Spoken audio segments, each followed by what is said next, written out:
Welcome back guys. இப்போ unit 2 ஓட continuation பார்க்க போறோம். ஓகேங்களா? ஹிஸ்டரியில 12th ஹிஸ்டரியில வந்து பாத்தீங்கன்னா யூனிட் 2 ஓட கண்டினியூட்டி. ஓகேங்களா?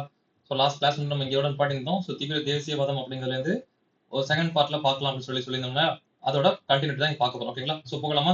ஓகே, டக்குன்னு போயிடுவோம், உள்ள போயிடுவோம். ஸோ தீவிர தேசியவாதம் முன்னரே குறிப்பிட்டவாறு லாலா லஜபதி ராய், பால கங்காதர திலகர், பிபின் சந்திரபால் அடிக்கடி லால் பால் பால் அப்படின்னு சொல்லுவாங்க. ஆமா, நம்ம 10th புக்ல இருந்தே பார்த்துட்டு இருக்கோம். அந்த டேட்டா வந்து பண்ணிட்டு இருக்கு, நம்ம கூடவே வந்துட்டு இருக்கு. ஓகேங்களா? ஸோ லால் பால் பால் அப்படின்னு இந்த 3 பேர் சொல்றாங்க. ஓகேங்களா? யாரு? லாலா லஜபதி ராய், அப்புறம் யார்? பிபின் சந்திரபால், அப்புறம் யாரு? பால கங்காதர திலகர் அப்படின்னு சொல்லிட்டு 3 பேர் சொல்றாங்க. லால், பால், பால் அப்படின்னு சொல்றாங்க. ஓகேங்களா? முப்பெரும் தலைவர்கள், மும்மூர்த்திகள் அப்படின்னு அங்க கொடுத்திருந்தாங்க. ஓகேங்களா? சோ முப்பெரும் தலைவர்கள், மும்மூர்த்திகள் அப்படின்னு சொல்றாங்க. ஓகேங்களா? ஆகியோரின் இயக்க நடவடிக்கையின் விளைவாக மகாராஷ்டிரம், வங்காளம், பஞ்சாப் ஆகிய 3 சுதேசி இயக்க காலப்பகுதியில் தீவிர தேசியவாதத்தின் மையப்புள்ளிகளாக திகழ்ந்தன. அப்போ இந்த டேட்டா வந்து முக்கியம். நம்ம ஆல்ரெடி பார்த்துட்டு இருக்கோம். இவங்க 3 பேரும் எந்த பகுதியை சார்ந்து அந்த இயக்கங்களுக்கு. ஓகேங்களா? சோ மகாராஷ்டிரம் சார்ந்து, வங்காளம் சார்ந்து, அப்புறம் பஞ்சாப் லாலா லஜபதி ராய் அப்படின்னு பார்த்தோம். ஓகேங்களா? இந்த 3 இடமும், இந்த 3 இடங்களும் சம்பந்தப்பட்ட தலைவர்கள் ரொம்ப முக்கியம். ஓகேங்களா? சோ இது வந்து என்னாச்சு, இது ஒரு மையப்புள்ளியா திகழ்ந்திருக்கு. இந்த 3 இடமும் இந்த 3 தலைவர்களை வச்சு என்ன பண்ணிருக்கு, ஒரு மைய இடமா திகழ்ந்து ஆரம்பிச்சு. ஓகேங்களா? சோ அடுத்து தீவிர தேசியவாத தலைவர்களில் மற்றும் ஒரு செல்வாக்கு பெற்ற ஆளுமையாக இருந்தவர் அரவிந்த் கோஷ். அரவிந்த் கோஷ் யாரு? தீவிர தேசியவாத தலைவர். இது முக்கியம். மிதவாத தலைவரா, தேசிய தீவிரவாத தலைவரா, இது முக்கியம். ஓகேங்களா? சோ அரவிந்த் கோஷ் அப்படிங்கிறது ஒரு தீவிர தேசியவாத தலைவர். ஓகேங்களா? அவர் தொடக்க கால இந்திய தேசியவாதத்துடன் ஒப்பிடுகையில் இவ்வகைப்பட்ட தேசியவாதம் மிகவும் உறுதியுடையதா இருந்தது. ஓகேங்களா? அவங்களை விட இவங்க ரொம்ப உறுதியா இருந்தாங்கன்னு சொல்றாங்க. ஓகேங்களா? மன உறுதியா இருக்கட்டும், இல்ல போராட்டம் சார்ந்த சில உறுதித்தன்மையோட இவங்க இருந்திருக்காங்க. ஓகேங்களா? அடுத்து மிதவாத தேசியவாதிகள், தீவிர தேசியவாதிகள் ஆகிய இரு குழுவினருமே ஆங்கில ஆட்சியின் தீமைகளை நன்கு அறிந்தவர்கள் ஆவர். அப்போ இவங்களுக்குள்ள பெரிய அளவுல வித்தியாசம்லாம் இல்ல. அவங்களோட எண்ணங்கள் மட்டும்தான் வித்தியாசம். அதாவது இப்போ தீவிரமான அந்த அணுகுமுறையா, இல்லைனாக்கா வந்து என்ன பண்றோம், அவங்களுக்கு உட்பட்ட சில அணுகுமுறை அதுல மட்டும் தான் சேஞ்சே தவிர, பட் ஆனா பிரிட்டிஷ்காரங்களோட என்ன கெட்டது அப்படிங்கிறது நல்ல விதமா தெரிஞ்சு வச்சிருக்கோம். நல்லா தெரிஞ்சு வச்சிருக்கோம். ஓகேங்களா? சோ மிதவாத தேசியவாதிகள் பேச்சுவார்த்தைகள், விண்ணப்பங்கள் மற்றும் ஆள்வோரை சமாதானம் செய்து இந்தியாவை சீர்திருத்தி விடலாம் என்ற நம்பிக்கையின் அடிப்படையில் செயல்பட்டன. அப்போ இந்த பாருங்க, திரும்பவும் சொல்றாங்க, மிதவாத தேசியவாதிகள்னா என்ன? பேச்சுவார்த்தை நடத்துறது, இல்ல ஒரு அப்ளிகேஷனை கொடுக்கறது, இதை மாத்துங்க, அதை செய்யுங்க அப்படிங்கிற அப்ளிகேஷனை கொடுக்கறது, இல்ல நம்மள ஆண்டுட்டு இருக்க பிரிட்டிஷ்காரங்களை சமாதானம் செஞ்சு இந்தியாவுக்கு நல்லது பண்ணிக்கலாம் அப்படிங்கிற மாதிரி நம்பிக்கையின் அடிப்படையில் என்ன பண்றாங்க, செயல்பட்டு இருக்காங்க. மாறாக தீவிர தேசியவாதிகள் காலனி ஆட்சியாளர்கள் பிறருக்கு சாதகமானவற்றை விட்டுத்தர விரும்ப மாட்டார்கள். அதனால் அவர்கள் ஒருபோதும் காரணங்களை ஏற்றுக்கொள்ள மாட்டார்கள் என்று கருதினார். அப்போ இவங்களுக்கு என்ன தெரிஞ்சிருக்குன்னா, ஒரு எப்பொழுதுமே பிரிட்டிஷ்காரங்க இந்தியாவுக்கு சாதகமான விஷயத்த, இல்ல அவங்களுக்கு ஒரு கெட்ட தரக்கூடிய அல்லது அவங்களுக்கு சாதகமற்ற சில விஷயங்களை எப்போதுமே அவங்க ஏத்துக்க மாட்டாங்க அப்படிங்கிறது நல்லா தெரிஞ்சுட்டு. ஓகேங்களா? சோ தீவிர தேசியவாதம் அதுவரை தந்து கொண்டிருந்த அரசியல் நெருக்கடியின் தன்மையை மாற்றியது. ஓகே, கற்றறிந்த இந்திய மக்களிடையே பொது கருத்து வழங்கிய நெருக்கடி என்பது வெகுஜனங்களின் எதிர்ப்பு ஏற்படுத்திய நெருக்கடியாக மாறினது. அப்போ அந்த மிதவாதிகள், தேசியவாதி அப்படி இந்த 2 குரூப்பை தாண்டி இது நார்மலான பொதுமக்கள் என்ன பண்ணிட்டாங்க, அதுக்கு ஒரு எதிர்ப்பை தெரிவிக்க ஆரம்பிச்சாங்க. யாருக்கு? காலனி ஆதிக்கத்துக்கு எதிராக. ஓகேங்களா? இத்தகைய மாற்றங்கள் நிகழ்ந்த போதும் தீவிர தேசியவாத கூட்டம் மிதவாத தேசிய கூட்டத்துடன் ஒரு தொடர்பை தக்க வைத்துக் கொண்டது. ஓகே, இருந்தாலும் அவங்க வந்து என்ன பண்றாங்க, அவங்க 2 பேருமே ஒரு ஒன்னா செயல்படுதல் அப்படிங்கிற மாதிரி விஷயம். ஒன்னா செயல்படுதல் அப்படின்னா ஒரு தொடர்பு வச்சிருக்காங்க. ஓகேங்களா? ரொம்ப எதிரும் புதிருமாலாம் இல்ல. ஓகேங்களா? சோ அமைதி வழி போராட்ட முறைகளை மீறி செல்ல முடியவில்லை என்பதிலும், பெரும்பாலான நேரங்களில் தீவிர தேசியவாதம் அறவழி போராட்ட முறைகளில் கண்டுட்டு கிடந்ததிலும் இதன் தன்மை வெளிப்பட்டது. ஓகேங்களா? சோ இதனால என்ன பிரச்சனை அப்படின்னு சொல்றாங்க. இருந்த போதிலும் மக்களின் தேசப்பற்ற உணர்வுகளை, மதத்தின் அடையாளங்களை பயன்படுத்தி தூண்டினர். அப்போ நாட்டோட தேசப்பற்று அப்படிங்கிறத, அதாவது நல்ல விஷயத்துக்கு பயன்படுத்திருக்காங்க. ஓகேங்களா? இதோ மதத்தின் அடிப்படையில் தூண்டிருக்காங்க அப்படிங்கிறனால நம்ம கெட்டதை எடுத்துக்கூடாது. அப்போ மதத்தின் அடிப்படையில தேசப்பற்ற உருவாக்கியிருக்காங்க. ஓகேங்களா? நாட்டுப்பற்று தான் உருவாக்கியிருக்காங்க. ஒரு தவறான ஒரு எந்த உள்நோக்கமும் இல்லாம நாட்டுப்பற்ற தூண்டுறதுக்கு அதை பயன்படுத்தியிருக்காங்க. அவ்வளவுதான். ஓகேங்களா? சுயராஜ்யம் அல்லது அரசியல் சுதந்திரம். தீவிர தேசியவாத தலைவர்கள் பொதுவான குறிக்கோள்களில் ஒன்று சுயராஜ்யம் அல்லது சுயாட்சி. அப்போ இவங்க என்ன பண்றாங்கன்னா, சுயராஜ்யம் அல்லது சுயாட்சி, இதுல பொதுவா எங்க எல்லாரோட நோக்கமும் இது ஒன்னாதான் இருந்திருக்கு. ஓகேங்களா? ஆனால் சுயராஜ்யத்தின் பொருள் குறித்து தலைவர்கள் வேறுபடுறாங்க. ஆமா, எல்லாருக்கும் சுயராஜ்யம் வேணும்னு சொல்றாங்க. பட் ஆனா அந்த சுயராஜ்யம் எப்படியாப்பட்ட சுயராஜ்யம் வேணும், இல்ல சுயராஜ்யம்னா அவங்களோட எண்ணங்கள்ல, இல்ல அவங்களோட சிந்தனைகள்ல என்னமான பொருள் இருக்கு அப்படிங்கிறத பொறுத்த வரைக்கும் எல்லாருக்குமே தனித்தனியான ஒரு எண்ணங்கள் அப்படிங்கிறது இருக்கு. ஓகேங்களா? திலகரை பொறுத்த வரைக்கும் சுயராஜ்யம் என்ன சொல்றாரு இவரு என்பது நிர்வாகத்தின் மீதான இந்தியர்களின் கட்டுப்பாடு அல்லது சொந்த மக்களின் நிர்வாகம் என்பது மட்டுமே இங்கிலாந்துடனான உறவுகள் அனைத்தையும் துண்டித்துக் கொள்வதல்ல அப்படின்னு சொல்றாரு. யாரு? திலகர் சொல்றாரு. ஓகேங்களா? என்ன சொல்றாரு அப்படின்னா, இந்தியர்களின் கட்டுப்பாடு அல்லது சொந்த மக்களின் நிர்வாகம் என்பது மட்டுமே தவிர இங்கிலாந்துடனான உறவுகள் அனைத்தையும் இங்கிலாந்து கூட நாங்க வேற எந்த இதுனா பண்ணல. இந்தியர்களோட கட்டுப்பாடு இருக்கணும். ஓகேங்களா? இந்திய நிர்வாகத்துக்கு மேல இந்தியாவோட கட்டுப்பாடு இருக்கணும் அப்படின்னு சொன்னது யாருன்னா திலகர். ஓகேங்களா? வேற எந்த விஷயத்தையும் எங்களுக்கு இங்கிலாந்து கூட பிரச்சனையே இல்ல. மத்த எந்த விஷயமும் நாங்க அதுல தலையிட மாட்டோம். அதாவது மத்த எந்த உறவுகளையும் நாங்க துண்டிச்சுக்க மாட்டோம். ஓகேங்களா? அப்படின்ற மாதிரி கேட்கறாங்களா? பிபின் சந்திரபால் என்ன சொல்றாரு? பிபின் சந்திரபால் என்ன சொல்றாருன்னா, சுயராஜ்யம் என்பது அந்நியர் ஆட்சியிலிருந்து முற்றிலுமாக விடுதலை அடைதல் அப்படின்னு சொல்றாரு. அப்போ அவரு இங்கிலாந்து கூட நாங்க தொடர்பு துண்டிக்கலாம் விரும்பல. பட் ஆனா என்ன பண்றோம்? மொத்தமான நிர்வாகமும் இந்திய கீழ வரணும்னு அவர் சொல்றாரு. இவர் என்ன சொல்றாரு? சுயராஜ்யம் என்பது அந்நியர் ஆட்சியில மொத்தமாவே வெளில வந்துடணும் அப்படின்னு சொல்லிட்டு என்ன பண்றாரு? பிபின் சந்திரபால் சொல்றாரு. ஓகேங்களா? சுயராஜ்யம் அப்படிங்கிற கருத்துல இவங்க எல்லாருக்கும் என்ன பண்றாங்க? அதாவது அவங்களை பொறுத்த வரைக்கும் அந்த கருத்துனா இதுதான் பொருள் அப்படின்ற மாதிரி சொல்றாங்க. ஓகேங்களா? வங்காளம், பஞ்சாப், மகாராஷ்டிரா பாருங்க சுதேசியில இந்த 3 இடத்தையும் நம்ம பார்த்துட்டு இருந்திருக்கோம். இது கன்ஃபார்மா நல்லா தெரிஞ்சிருக்கணும். அப்போ சுதேசி இயக்கங்களோட தொடர்புடைய இந்த 3 இடங்களும் நல்ல ஞாபகம் வரணும். பின்னாடி பார்ப்போம். நம்ம தமிழ்நாடு பார்க்கிறப்ப தமிழ்நாட்டை சேர்ந்த ஒரு மாவட்டமும் இதுல வரும். ஓகேங்களா? சோ இந்த 4 இடமுமே ரொம்ப முக்கியமான இடங்கள். ஓகேங்களா? சுதேசி அப்படின்னாவே இந்த 4 இடங்களும் ரொம்ப முக்கியம். ஓகேங்களா? ஆகிய இடங்களில் வளர்ந்து வந்த புரட்சிகர தேசியவாதம் குறித்த தீவிர தேசியவாதிகள் மிதவாத தேசியங்களிடமிருந்து வேறுபட்டனர். ஓகே. இந்த 3 இடம் தான் மைய புள்ளிகள் நம்ம பார்த்தாச்சு. மிதவாத தேசியவாதிகள் புரட்சிகரவாதிகளை பற்றி குறை கூறி விமர்சனம் செய்தனர். Okay, மிதவாத தேசியவாதிகள் புரட்சிகரவாதிகளை பற்றி அப்போ மிதவாத தேசியவாதி என்ன பண்ணிருக்காங்க? புரட்சிகரவாதிகள் விமர்சனம் பண்ணிருக்காங்க. அந்த வழி போராட்டமான வழி மக்கள் நிறைய கஷ்டப்படுவாங்க. பிரிட்டிஷ்காரங்களை எதிர்த்து நம்ம ஒண்ணும் பண்ண முடியாது அப்படிங்கலாம் கூறியிருக்காங்க. ஓகேங்களா? அடுத்து ஆனால் தீவிர தேசியவாதிகள் அவர்கள் மேல் அனுதாபம் கொண்டனர். இங்க பாருங்க யார் மேல யார் அனுதாபப்படுறாங்க? யார் மேல யார் விமர்சனம் பண்றாங்க? மிதவாத தேசியவாதிகள் புரட்சிகர தேசியவாதிகள் என்ன பண்றாங்க? குறை கூறுறாங்க. ஏன்? ஏன்னா அப்படி போனா மக்களுக்கு நிறைய ஆபத்து வரலாம், பிரச்சனைகள் வரலாம், பிரிட்டிஷ்காரங்க நம்மள தவறான வழியில நம்ம அடக்கலாம் அப்படின்னு சொல்லிட்டு மிதவாத தேசியவாதிகள் புரட்சிகரவாதிகளை கண்டனம் பண்றாங்க. ஏன்? மக்களுக்கு அது பிரச்சனை வரும்னு சொல்லிட்டு. பட் ஆனா தீவிர தேசியவாதிகளை பொறுத்த வரைக்கும் அவங்க மேல ஒரு அனுதாபம் வச்சிருப்பாங்க. ஏன்? அதாவது இன்னமும் பாருங்க பிரிட்டிஷ்காரங்களையும் நம்பிட்டு இருக்கீங்க. சோ அவங்க உங்களுக்கு அதை பண்ண மாட்டாங்கன்ட்டு அவங்க மேல ஒரு பாவம் பாக்குறாங்க. ஒரு அனுதாபம் உங்க மேல வச்சிருக்காங்க. ஓகேங்களா? நீங்க வந்து நல்லது பண்ணணும்னு நினைக்கிறீங்க. பட் ஆனா அவங்க அப்படி இல்ல அப்படிங்கிற மாதிரி ஒரு அனுதாபத்தை வச்சிருக்காங்க. ஓகேங்களா? அடுத்து ஆனால் அவர்களின் அரசியல் படுகொலையையும் தனிநபர் பயங்கரவாதத்தையும் தீவிர தேசியவாதிகள் அங்கீகரிக்கவில்லை. இது ரொம்ப முக்கியமான ஏரியா.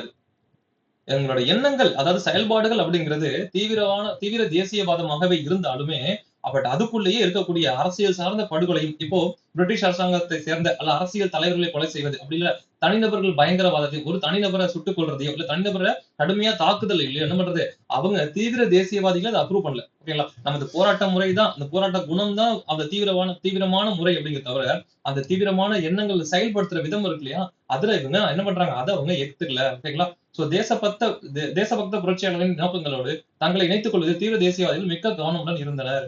அப்போ யார நம்ம கூட சேர்த்துக்கணும் அப்படிங்கிற மாதிரி என்ன பண்றோம்? சோ இந்த புரட்சிகரவாதிகளையும் நம்ம பார்ப்போம். ஓகேங்களா? அவங்களோட எண்ணங்கள் அப்படிங்கிறதும் இப்படியான விஷயங்கள் இவங்க எப்படி மிதவாதிகள்ல இருந்து இவங்க வேறுபடுறாங்களோ பட் இவங்களோட சித்தாந்தங்கள்ல இருந்து அவங்க வேறுபட்டிருப்பாங்க. ஓகேங்களா? சோ அவங்கள பத்தி நம்ம பின்னாடி பார்ப்போம். ஓகே அவங்க யாரை எப்படி சேர்த்துக்கணுங்கிறதுல ரொம்ப குறிக்கோளா இருப்பாங்க. இந்து மத நம்பிக்கைகளால் முலாம் பூசப்பட்டு வலியுறுத்தி சொல்லப்பட்ட தேசப்பற்றை முஸ்லிம்கள் ஏற்றுக்கொள்ளப்படவில்லை. அப்போ பார்த்தோம். அந்த முதல் பேஜ்ல தான் பார்த்தோம். தேசப்பற்று இங்க இருக்கு பாருங்க. தேசப்பற்று மதத்தின் அடியாளங்களை பயன்படுத்துறதா சொல்றாங்க. அப்போ இந்து மத நம்பிக்கை அப்படிங்கிறதையும் அவங்க பயன்படுத்திருப்பாங்க.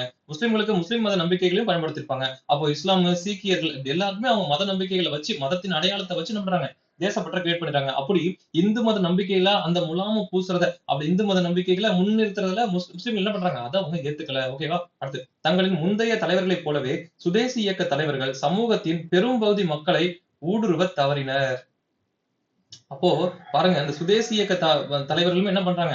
இந்த சமூகத்தோட பெரும்பகுதி மக்கள்கிட்ட அவங்க போக முடியல. ஓகேங்களா? இவங்க என்ன பண்ணிட்டாங்கன்னா அந்த அளவுக்கு இறங்கி அவங்களால என்ன பண்ண முடியல? அதை செய்ய முடியல. ஓகேங்களா? சோ இதெல்லாம் வந்து பாத்தீங்கன்னா இதெல்லாம் எப்படி நம்ம இதெல்லாம் எப்படி ஞாபகம் வச்சுக்கலாம் அப்படின்னா இல்ல எப்படி இதெல்லாம் புரிஞ்சுக்கலாம் அப்படின்னா காந்தி வருவதற்கான வெற்றிடங்களை இதெல்லாம் நம்ம பார்க்கலாம். ஓகேங்களா? சோ காந்தி வந்து என்ன பண்ணாரு அப்படிங்கிறதுக்கான மிக நல்ல பாயிண்ட்ஸ் இதெல்லாம். ஓகேங்களா? சோ 1908 தீவிர தேசியவாதம் சரிய தொடங்கியது. ஓகே 1908 காலகட்டங்கள தொடர ஆரம்பிச்சிச்சு. ஓகேங்களா? அது பார்த்தோம். இதெல்லாம் வந்து சரிவர எல்லா மக்களுக்கும் போய் சேரணும். ஓகேங்களா? 1907 ஏற்பட்ட சூரத் பிளவு அதற்கு மற்றும் ஒரு காரணியாகும். ஏன்னா அந்த சூரத் பிளவு அப்படிங்கிறது அதுக்கான மற்றும் ஒரு காரணமாகும். ஓகேங்களா? இங்க அந்த விஷயத்த நல்லா புரிஞ்சுக்கணும். இந்த இதுக்கு முன்னாடி பார்த்தா வங்க பிளவு இல்ல வங்க பிரிவினை அப்படிங்கிறது வங்காளத்தை இந்தியாவில இருந்து பிரித்தது. ஓகேங்களா? இந்த சூரத் பிளவுனா என்னது? இந்தியாவில இருந்து சூரத்தையும் பிரிச்சாங்க. இல்ல அப்படி இல்ல. இந்த சூரத் பிளவு அப்படிங்கிறது அந்த இடத்துல நடந்தக்கூடிய நம்ம சொல்லிப்போம் 1885 இந்திய தேசிய காங்கிரஸ் உருவாக்கப்பட்டாலும் டிசம்பர் மாசத்துல ஒரு மீட்டிங்க போறது அவங்களோட நோக்கமா வச்சிருப்பாங்க. எல்லா வருஷத்தோட டிசம்பர்ல என்ன பண்ணுவாங்க? ஒரு மீட்டிங்க போடல. அப்படியாப்பட்ட ஒரு மீட்டிங் தான் 1907ல சூரத்ல நடக்கும். ஓகேங்களா? அந்த மாநாட்டுல மிதவாதிகளும் தீவிர தேசியவாதிகளும் 2ஆ பிரிஞ்சிருப்பாங்க. அது பேர் தான் சூரத் பிளவு. ஓகேங்களா? சோ சூரத் பிளவு அப்படின்னா இந்தியால இருந்து சூரத்தை பிரிச்சுட்டாங்க அப்படிங்கிற அந்த பொருள் கிடையாது. ஓகேங்களா? அங்க வங்க பிளவு இல்ல வங்க பிரிவினைனா அதுதான் பொருள். வங்கத்தை இந்தியால இருந்து பிரிச்சுட்டாங்க. பட் இங்க சூரத் பிளவுக்கு வேற ஒரு பொருள். ஓகேங்களா? சோ அதை தான் கீழே கொடுத்திருக்காங்க. என்ன கொடுத்திருக்காங்க? 1906 மிண்டோ மார்லி இந்தியாவின் அரசு பிரதிநிதியாக பணியமர்த்தப்பட்ட போது. இதுக்கு முன்னாடி யார் இருந்தா? 1899ல வந்த கர்சன் பிரபு அப்படிங்கிறவரை பார்த்தோம். அது பேர் ஞாபகம் வச்சுக்கணும். ஓகேங்களா? ஜனவரி மாசம் 6ஆம் தேதி அப்படின்னு ஞாபகம் வச்சுக்கணும். ஓகேங்களா? ஜனவரி மாசம் 6ஆம் தேதி கர்சன் பிரபு உள்ள வந்திருப்பாரு. அவர் வந்து தான் சில குடல்பீடுலாம் பார்த்து வச்சுட்டாரு. ஓகேங்களா? சோ அதுக்கப்புறமா 1906 இப்ப எப்படி என்ன பண்றோம்? அந்த வங்க பிரிவினை கடந்து அப்படி அடுத்ததுக்கு டிராவல் ஆக ஆரம்பிக்கிறோம். அடுத்த பிரச்சனைக்குள்ள போக ஆரம்பிக்கிறோம். ஓகேங்களா? இப்போ 1906 காலகட்டங்கள்ல மிண்டோ பிரபு அப்படிங்கிறவர் என்ன பண்றாரு? இந்தியாவோட வைஸ்ராயா என்ன பண்றாரு? உள்ள வராரு. மிதவாத தேசியவாதிகளுக்கும் தீவிர தேசியவாதிகளுக்கும் இடையில் நிலவிய கருத்து வேற்றுமை மேலும் தீவிரமடைந்தது. அப்போ இவர் உள்ள வந்ததுக்கு அப்புறம் ஆல்ரெடியே அவங்களோட சித்தாந்தங்கள் அடிப்படையில வேறுபட்டு இருக்காங்க. பட் இப்போ அவங்க மிண்டோ பிரபு உள்ள வந்ததுக்கு அப்புறம் இன்னுமே என்ன பண்றாங்க? மோசமா அவங்களோட கருத்து அப்படிங்கிறது கருத்து வேற்றுமை அப்படிங்கிறது இன்னும் வந்து என்ன பண்ணுது? கொஞ்சம் பெருசாக ஆரம்பிக்குது. ஓகேங்களா? இந்நிலையில் 1906 கல்கத்தா மாநாட்டில் இப்போ 1900 நம்ம பார்க்கிறது சூரத் பிளவு. பட் இங்க இதுக்கு அது வருஷம் என்ன நடக்குதுன்னு மென்ஷன் பண்றாங்களா? 1906 கல்கத்தா மாநாட்டில் மிதவாத தேசியவாதியின் கோரிக்கையை ஏற்று தாதாபாய் நவ்ரோஜி தலைவராக தேர்ந்தெடுக்கப்பட்டதால் பிளவு தவிர்க்கப்பட்டது. ஓகேங்களா? சோ இப்போ 1906 இப்பதான் இன்னும் 1907 போல சூரத் பிளவுலாம் போல 1906லயே கல்கத்தால ஒரு மாநாடு நடக்குது. ஓகேங்களா? இப்போ கல்கத்தாவோட மாநாட்டோட தலைவர் யாரு? தாதாபாய் நவ்ரோஜி. இந்தியாவின் முதுபெரும் மனிதர் அப்படின்னு நம்ம பார்த்தோம். ஓகேங்களா? ஃபர்ஸ்ட் யூனிட்லயே பார்த்தோம். தாதாபாய் நவ்ரோஜி என்ன பண்றாரு? தலைவரா தேர்ந்தெடுக்கப்பட்டதுனால அவங்களுக்குள்ள உள்ள பிரச்சனை பிளவு தவிர்க்கப்பட்டது. எப்படி புரிஞ்சுக்கலாம் அப்படின்னா, ஓகே தாதாபாய் நவ்ரோஜி இந்தியாவின் ஒரு முதுபெரும் மனிதரா இருக்காரு. அவரை எதிர்த்து நம்ம என்ன பண்றது? ஓகே நம்ம அவரை எதிர்த்து நம்ம ஒண்ணும் பண்ணக்கூடாது அப்படின்னு என்ன பண்றாங்க? அவங்க என்ன பண்றாங்க? சரி ஓகே ரைட் இவர் தாதாபாய் நவ்ரோஜியே இருக்கட்டும். இவர் வந்து முதுபெரும் மனிதர் தானே. இவர் இருக்கட்டும் என்ன பண்ணாங்கன்னா அவங்க அக்செப்ட் பண்ணிக்கிறாங்க. ஓகே அப்ப பிளவு தவிர்க்கப்பட்டது. அடுத்து பெரோஷா மேத்தாவின் தலைமையிலான பல மிதவாத தேசியவாதிகள் தேர்தலில் தோற்கடிக்கப்பட்டனர். அப்போ பெரோஷா மேத்தா எந்த தேர்தல்னு எடுத்துக்கலாம் அப்படின்னா தலைவருக்கான தேர்தல். அதாவது இந்த தலைவரை தேர்ந்தெடுக்கிறதுக்கான தேர்தல்ல இந்த மிதவாத தேசியவாதிகள் தேர்தலில் தோற்கடிக்கப்பட்டனர். ஓகேங்களா? யாரோட தலைமையில உள்ளவங்க? பெரோஷா மேத்தாவோட தலைமையில உள்ளவங்க. ஓகேங்களா? தேர்தல்னா அந்த தேர்தல் கிடையாது. இங்க இந்த தலைவருக்கான தேர்தல். ஓகேவா? சுதேசி சுதேசி சுதேசி புறக்கணிப்பு, தேசிய கல்வி, சுயாட்சி ஆகியவை தொடர்பாக 4 தீர்மானங்கள் தீவிர தேசியவாதிகள் ஒருவாறு நிறைவேற்றினர். அப்போ இங்க என்ன என்ன வித்தியாசம் புரிஞ்சுக்கணும். என்னன்னா அங்க தலைவரா இருக்கிறது மிதவாத தேசியவாதி. யாரு? தாதாபாய் நவ்ரோஜி. ஓகேங்களா? தாதாபாய் நவ்ரோஜி அங்க வந்து தலைவரா இருக்கிறாரு. ஓகே அடுத்து. இப்ப என்ன பண்றாங்க? தீவிர தேசியவாதிகள் என்ன பண்றாங்க? ஒரு தீர்மானத்தை நிறைவேற்றுறாங்க. என்னது? சுதேசி புறக்கணிப்பு, தேசிய கல்வி, சுதேசி புறக்கணிப்பு சாரி. சுதேசி 1 புறக்கணிப்பு அப்படிங்கிறது 2வது, தேசிய கல்வி அப்படிங்கிறது 3வது, சுயாட்சிங்கிற 4 இந்த 4 தீர்மானங்களையும் எப்படியோ ஒரு வேளை நிறைவேற்றிட்டாங்க. யாரு? தீவிர தேசியவாதிகள் என்ன பண்ணிட்டாங்க? எப்படியோ ஒரு வேளை நிறைவேற்றிட்டாங்க. ஓகேங்களா? அடுத்து காங்கிரசின் அடுத்த மாநாடு தீவிர தேசியவாதிகளின் கோட்டை என கருதப்பட்ட பூனாவில் நடத்த திட்டமிட்டது. இது முக்கியமான கொஸ்டின் ஏரியா. அப்போ சூரத் பிளவுன்னு நம்ம படிக்கிறோம். பட் ஆனா அந்த மாநாடு சூரத்ல நடக்கிறதா இருந்துச்சா? இல்ல. ஆக்சுவலா வந்து அது பூனாவுல நடக்கிற மாதிரி இருந்துச்சு. அந்த பூனா அப்படிங்கிறது என்ன? தீவிர தேசியவாதிகளோட கோட்டை அப்படின்னு சொல்லலாம். ஆல்ரெடியே தீவிர தேசியவாதிகள் என்ன பண்றாங்க? மிதவாத தேசியவாதிகளை திட்டிட்டு இருக்காங்க. இல்ல என்ன பண்றாங்க? அவங்களோட கருத்து வேறுபாடு அப்படிங்கிறதுல இருக்காங்க. சோ இந்த டயத்துல நம்ம அங்க போய் இந்த மீட்டிங் வச்சோம் அப்படின்னா ஏதாவது பிரச்சனைகள் ஆயிடும் அப்படிங்கிறத என்ன பண்றாங்க? அந்த மீட்டிங்கை மாற்றுறாங்க. ஓகேங்களா? ஏன்? அதுக்கு முன்னாடி கல்கத்தாவுல சில கலைபரங்கள் ஆயிடுச்சு. அவங்க சில தீர்மானங்கள்லாம் எப்படியோ என்ன பண்ணாங்க? கொண்டு வந்துட்டாங்க. ஓகேங்களா? அதையும் கொடுத்துருக்காங்க. கல்கத்தா மாநாடு முடிவுகளில் ஏற்பட்ட முடிவுகளால் அச்சம் கொண்டிருந்த மிதவாத தேசியவாதிகள் மாநாடு நடைபெறும் இடத்தை சூரத்துக்கு மாற்றினர். அப்போ கல்கத்தா மாநாடுல நடக்குது ஏதோ பிரச்சனை நடக்குது. என்ன ஒரு பணத்தை அவங்க வந்து மாத்துறாங்க. தாதாபாய் நவ்ரோஜி வந்ததுனால பிரச்சனைகளை தவிர்த்துட்டாங்க. அடுத்த மாநாடு பூனாவுல நடக்கிற மாதிரி இருந்துச்சு. ஓகேங்களா? பூனாவுல நடக்கிற மாதிரி இருந்துச்சு. பட் ஆனா கல்கத்தா மாநாடுல சில பிரச்சனைகளால என்ன பண்றாங்க? இதுவே தீவிர தேசியோட கோட்டை. அங்க போய் நம்ம ஏதாவது பண்ணி ஏதாவது பிரச்சனை சொல்லிட்டு என்ன பண்றாங்கன்னா அதுதான் சூரத்துக்கு மாற்றாங்க. ஓகேங்களா? அப்ப சூரத் அப்படிங்கிறது ஆக்சுவலா பிளான் பண்ணல. பட் என்ன பண்றாங்க? இது மாறக்கூடிய ஒரு சுச்சுவேஷன் வந்துருச்சு. ஓகேங்களா? சோ மாத்திட்டாங்க. காங்கிரசின் அடுத்த தலைவர் பொறுப்புக்கு மிதவாத தேசியவாதிகள் யார? வேட்பாளர் ராஸ்பிகாரி கோஷ். அப்போ இன்னும் ஆல்ரெடி பார்த்தோம். இங்க 2 பிரிவா நம்ம பார்க்கலாம். மிதவாத தேசியவாதிகள், தீவிர தேசியவாதிகள். ஓகேங்களா? தீவிர தேசியவாதிகள். ஓகேங்களா? 2 பேர் இங்க இருக்காங்க. ஓகேங்களா? அப்போ இப்போ இங்க தலைவர் தேர்ந்தெடுக்கப்படுறதா ஒரு போட்டி ஒண்ணு வருது. நம்ம ஆல்ரெடி பார்த்தோம். தேர்தல்னு ஒண்ணு சொல்லியிருந்தாங்க. ஓகேங்களா? வேட்பாளர் ராஸ்பிகாரி கோஷ் என்பவருக்கு தீவிர தேசியவாதிகள். அப்போ மிதவாத தேசிகளோட வேட்பாளர் யாருன்னா ராஷ் பிகாரி கோஷ். ஓகேங்களா? ராஷ் பிகாரி கோஷ். ராஷ் பிகாரி கோஷ் யாரு? மிதவாதிகள் சார்பா நிக்கக்கூடிய ஒரு நபர். ஓகேங்களா? இவருக்கு தலைவர் கேண்டிடேட்டுக்கு இவர் நிக்கிறார். அடுத்து தீவிர தேசிய யார் பண்ணாங்க? லாலா லஜபதி ராயோட பேரை சொல்றாங்க. லாலா லஜபதி ராய். யாரு? லால் பால் வால் அப்படின்னு சொல்லலையா? அதுல ஒரு ஆளா இருக்கக்கூடிய லாலா லஜபதி ராய் பேரை சொல்றாங்க. யாரு? தீவிர தேசியவாதி. ஓகேங்களா? இயக்கத்தில் பிளவு ஏற்படுவதை தவிர்த்ததற்காக லாலா லஜபதி ராய் போட்டியிட மறுத்தார். Okay right. நான் இப்ப என்ன பண்றேன்? நான் போட்டியிட்டேன்னா ஒண்ணு அவர் ஜெயிக்கணும், இல்ல நான் ஜெயிக்கணும். இல்ல நான் தோக்கணும், இல்ல அவர் தோக்கணும். கண்டிப்பா ஒரு தோல்வி, ஒரு வெற்றி அப்படிங்கிறது உறுதியாயிடுச்சு. ஓகேங்களா? நான் ஜெயிச்சேன்னா தீவிர தேசியவாதிகள் வெற்றி அடைஞ்சிட்டாங்கன்னு அவங்க என்ன பண்ணலாம்? கோவப்படலாம். இல்ல நான் தோத்துட்டேன் அப்படின்னா என்ன பண்ணலாம்? என்ன சார்ந்திருக்கவங்க கோவப்படுறதுக்கு வாய்ப்பு இருக்கு. இது மிகப்பெரிய ஒரு பிரச்சனை அப்படின்னு சொல்லிட்டு நான் போட்டியிட மாட்டேன்னு விலகிட்டார். யாரு? லாலா லஜபதி ராய். தீவிர தேசியவாதத்தின் வேட்பாளரான அவர் மறுத்துட்டார். ஓகேங்களா? சரி ஓகே. அப்படின்னாச்சு 1906ல மாநாட்டில் நிறைவேற்றப்பட்ட 4 தீர்மானங்களை பின்பற்றுவதா இல்லையா என்ற கேள்வியை ஒட்டி நிலைமை கொதிநிலையை எட்டியது. Okay right. இப்ப கொல்கத்தா காங்கிரஸ் செக்ஷன்ல பார்த்தோம். 4 விதமான சுதேசி, புறக்கணிப்பு அப்படின்னு சொல்லக்கூடிய ஒரு 4 விஷயங்கள் என்ன பண்றாங்க? எப்படியோ ஒரு மனதா நிறைவேற்றிட்டாங்க. இப்போ அடுத்த வருஷம் இத ஃபாலோ பண்றதா வேணாமா? அப்படிங்கிற ஒரு பிரச்சனை வருது. அந்த பிரச்சனை என்ன பண்ணுச்சு? கொஞ்சம் பெருசா மாறுது. ஓகேங்களா? ஃபெரோஷா மேத்தாவின் குழுவின் தீர்மானங்களை நிகழ்ச்சி நிரலில் இருந்து நீக்கப்பட வேண்டும் என புரியுது. அப்போ யார் சொல்றா? ஃபெரோஷா மேத்தா என்ன பண்றாரு? இத ஃபுல்லாவே தூக்கிரணும். இது வேணவே வேண்டாம் அப்படின்னு யார் சொல்றான்னா, ஃபெரோஷா மேத்தா சொல்றாரு. ஓகேங்களா? சொல்றது யாருன்னா, ஃபெரோஷா மேத்தா முக்கியமான நபர். ஓகேங்களா? அடுத்து. ஓகேங்களா? ஃபெரோஷா மேத்தாவின் குழு தீர்மானம் என்று நிற்கப்பட்டது. ஓகேங்களா? ஃபெரோஷா மேத்தாவின் இந்த திட்டத்தை எதிர்கொள்ள தீவிர தேசியவாதிகள் ராஸ் பிகாரி கோஸ் தலைவராக தேர்ந்தெடுக்கப்படுவதை எதிர்த்து முடிவு செய்தனர். அப்போ அப்போ இவங்க என்ன சொல்றாங்கன்னா, இந்த ஃபெரோஷா மேத்தாவும் மிதவாத தேசியவாதி தான். ஓகேங்களா? அப்போ இந்த மிதவாத தேசியவாதிகள் எல்லாமே இத ஏத்துக்க மாட்டாங்க அப்படின்னா, அப்ப நாங்க எதுக்கு ராஸ் பிகாரி கோஸ் தலைவர் ஆவறதுக்கு நாங்க ஏத்துக்கணும். அப்போ இதனால புரிஞ்சுக்கணும். ஓகேங்களா? அப்போ தீவிர தேசியவாதிகள் இயற்றின அந்த கொள்கைகள நீங்க ஏத்துக்க மாட்டீங்கன்னா, நாங்க எதுக்கு ராஸ் பிகாரி கோஸ் தலைவராக நாங்க ஏத்துக்கணும். அப்ப நாங்க ஆல்ரெடி ஒருத்தவங்கள வேணாம்னு நாங்க சொல்லிட்டோம். நாங்க எதிர்த்து தான் நிப்பாட்டுற மாரி இருந்துச்சு. பிளவ தவிர்க்கிறதுக்காக அவரே வேணாம்னு சொல்லிட்டாரு. ஓகே நாங்க இத அக்செப்ட் பண்றோம்ல. பட் ஆனா, நீங்க இப்படி ஒரு மனநோக்கு வச்சிருக்கீங்கன்னா, நாங்க எதுக்கு ராஸ் பிகாரி கோஸ் தலைவராகறதுக்கு ஒத்துக்கணும்னு சொல்லிட்டு என்ன பண்றாங்க? கேட்கறாங்க. ஓகேங்களா? யாரு? ஃபெரோஷா மேத்தா சொன்ன அந்த ஒரு டிசைட்னால. ஓகேங்களா? அடுத்து. மாநாடு குழப்பத்தில் முடிந்தது. ஓகேங்களா? இப்போ இந்த இந்த பிரச்சனை விட்டுட்டோம்னா அந்த மாநாடு அப்படிங்கிறது ஒரு பிரச்சனையில முடிஞ்சிருச்சு. ஓகேங்களா? அடுத்து. டிசம்பர் 1885ல் உருவான காங்கிரஸ் இப்போது மிதவாத தேசியவாதிகள், தீவிர தேசியவாதிகள் என இரு குழுக்களாக பிரிந்தது. அதுதான் என்ன சொல்றாங்கன்னா, சூரத் பிளவு. அப்போ இப்படி 2 பிரச்சனைகள் நடந்துட்டு இருக்கப்போ, நாங்க ஏன் உங்களுக்கு சப்போர்ட் பண்ணணும்? நீங்க எங்களுக்கு பண்ண மாட்டீங்கன்னு சொல்லிட்டு, இப்பதான் மிதவாதிகள், தேசியவாதிகள் 1885ல உருவாகுன அந்த காங்கிரஸ் அப்படிங்கிறது, இப்ப 2ஆ பிரியுது. எப்ப பிரியுது? சூரத் பிளவுல பிரியுது. ஓகேங்களா? அப்போ இதுக்கப்புறம் சூரத் பிளவுக்கு பின் உருவான காங்கிரஸ் முன்பு இருந்ததை காட்டிலும் ஆங்கிலேயருக்கு அதிக விசுவாசத்துடன் நடந்து கொண்டது. அப்போ இப்ப இந்த இந்த பாருங்க 2ஆ பிரியுதுங்க இல்லையா? இந்த மிதவாத தேசியவாதிகள், தீவிரவாத தேசியவாதிகள் 2ஆ பிரிஞ்சுட்டாங்க. ஓகே. தீவிர தேசியரோட எண்ணங்கள் வேற, கொள்கைகள் வேற, சித்தாந்தங்கள் வேற. மிதவாதி தேசியத்துல என்னது? அரசியலமைப்புக்கு உட்பட்டு இல்ல பிரிட்டிஷ்காரங்களுக்கு நகர்ந்துகிட்ட மாரி சில விஷயங்கள் பண்ணிட்டு சாதிச்சுக்கணும் இல்லையா? இப்ப பிரிஞ்சதுக்கு அப்புறம் நான் பாரு இன்னும் விசுவாசமா இருந்து நான் எனக்கு தேவைப்படுறத சாதிச்சுக்கிறேன். அந்த விசுவாசம் அப்படிங்கிறது தப்பா எடுத்துக்க கூடாது. நான் இன்னும் அவங்க கிட்ட என்ன பண்றேன்? விசுவாசமா நடந்துட்டு, தயவு செஞ்சு எங்களுக்கு தேவையானத பண்ணி குடுங்கன்னு கேட்க போறேன் அப்படிங்கிற மாரி என்ன பண்ணலாம்? அத எடுத்துக்கலாம். ஓகேவா?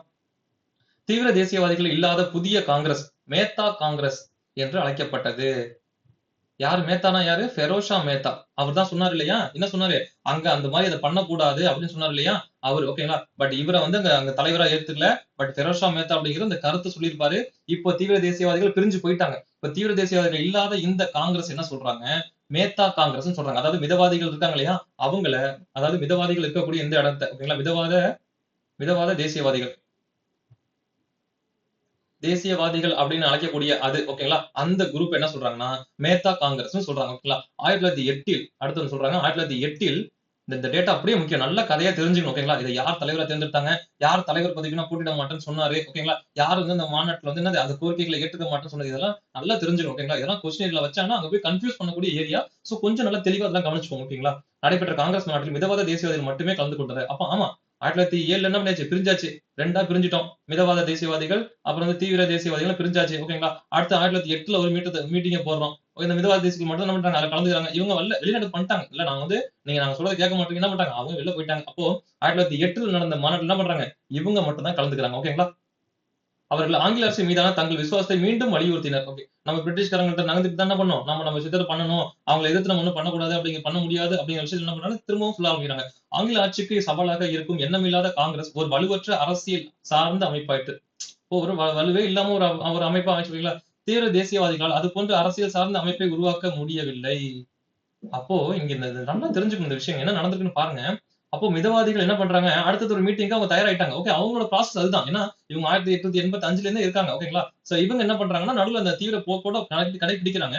பட் 2 பேரும் பிரிஞ்சு போறாங்க. பட் பிரிஞ்சு போய் அவங்க என்ன பண்ணணும், ஓகே ரைட் காங்கிரஸ் வந்து என்ன பண்றாங்க, ஒரு விஷயத்த பண்ணிட்டு இருக்காங்க. யார் இந்திய தேசிய காங்கிரஸ் ஒரு விஷயத்த பண்ணிட்டாங்க. நம்மளும் ஒரு தேசிய அளவுல ஒரு இயக்கத்த ஸ்டார்ட் பண்ணி, நம்ம இந்த தீவிர தேசியவாதத்த முன்னெடுப்போம்னு அவங்களால என்ன பண்ணல, அப்படி ஒரு அரசியல் சார்ந்த ஒரு அமைப்ப அவங்களால உருவாக்க முடியாம போயிடுச்சு. ஓகேங்களா?